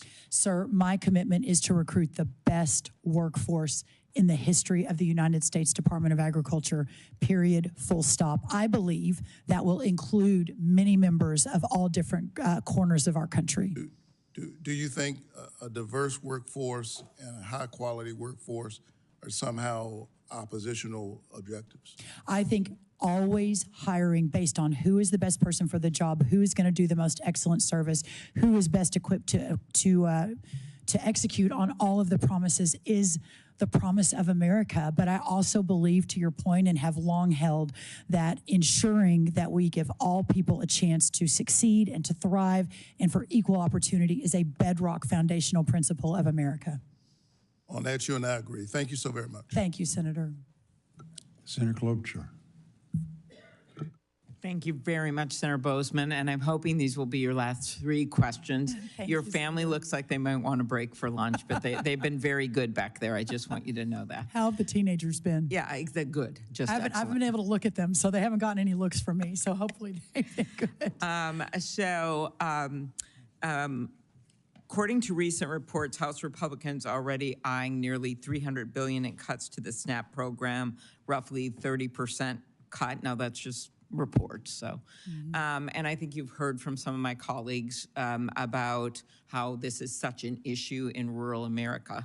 And in my state, as Senator Smith pointed out, our actual hunger rate is higher in rural than it is in the metropolitan areas. What kind of an impact do you think a $300 billion cut would have to SNAP? And if confirmed, will you commit to supporting robust funding for USDA's nutrition program? Senator, thank you. My commitment will always be to ensuring that these programs are effective and efficient. And I think I spoke from the heart, and I mean this sincerely, the importance of our leadership as a bipartisan body to ensure that those with the least among us are ably supported and don't go hungry. This is the United States of America. I don't yet know what the numbers look like. I need to really dig down, but my commitment to you is that we will talk about this until the very last minute. I will always be open to you, and that I look forward to ensuring that we're able to do what the original and core tenets of that program are called to do. And I'll follow up on this in a written question, but I do want to know if you believe SNAP benefits should be calculated based on current food costs. Well, I will say that obviously current food costs, you know, the importance of the inputs into the program and understanding where the market is will always be a priority. Okay. Congress made significant investments in climate-smart agriculture through the Inflation Reduction Act, giving more farmers access to popular conservation programs. So we had a situation where a bunch of the farm groups actually were supportive of this part of the IRA. I've always led bipartisan legislation on conservation, working with our hunting and fishing groups. One of the bills I have has been with Senator Thune, based on voluntary conservation program participation. A recent executive order issued just, of course, in the last 2 days to pause disbursements from the Inflation Reduction Act would put some of these plans that I mentioned, CRP plans and the like, in jeopardy. What is your understanding of the impact of these executive orders, and will these orders to slow IRA disbursements impact farmers looking to use voluntary conservation programs? My commitment is to obviously understand exactly what the target and the goal of that executive order is. I have not been read in on that yet, but I will be. And then ensuring that that aligns with what is stated in that executive order. Again, the President Trump and our administration's heart is with the rural communities and the agriculture communities, and ensuring that there's full understanding and data to support what this will do. Of course, not surprisingly, Senator Klobuchar, I think the president has been very clear on his priorities on climate programs and whether taxpayer dollars should be supporting those. So the robust conversation I think that we will have is to follow, and I look forward to that. And you have my commitment that I'm always available to discuss that and to represent ag interests where appropriate in those discussions with the White House. Okay, thank you. And Also, just wanted to thank you for your commitment to the next generation of farmers and ranchers. As you know, the average age is, well, not quite as old as the U.S. Senate, but it has been creeping up, and we need new people to go into agriculture. And I hope just with your background and your FAA involvement and the like, I think that would be among your many priorities, would be a really smart thing to go around and talk about. And I know there's plenty of people on our side of the aisle that would join you in that focus. So thank you. Thank you, Senator. I want to thank Mrs. Rollins for appearing before the committee today, and also like to thank Ranking Member Klobuchar and all the members of the committee for the great participation that we had today. The Ranking Member and I have agreed that questions for the record are due by 6 p.m. tomorrow. This concludes today's hearing. Thank you so much. Thank you. What an honor to be here. Thank you. Thank you.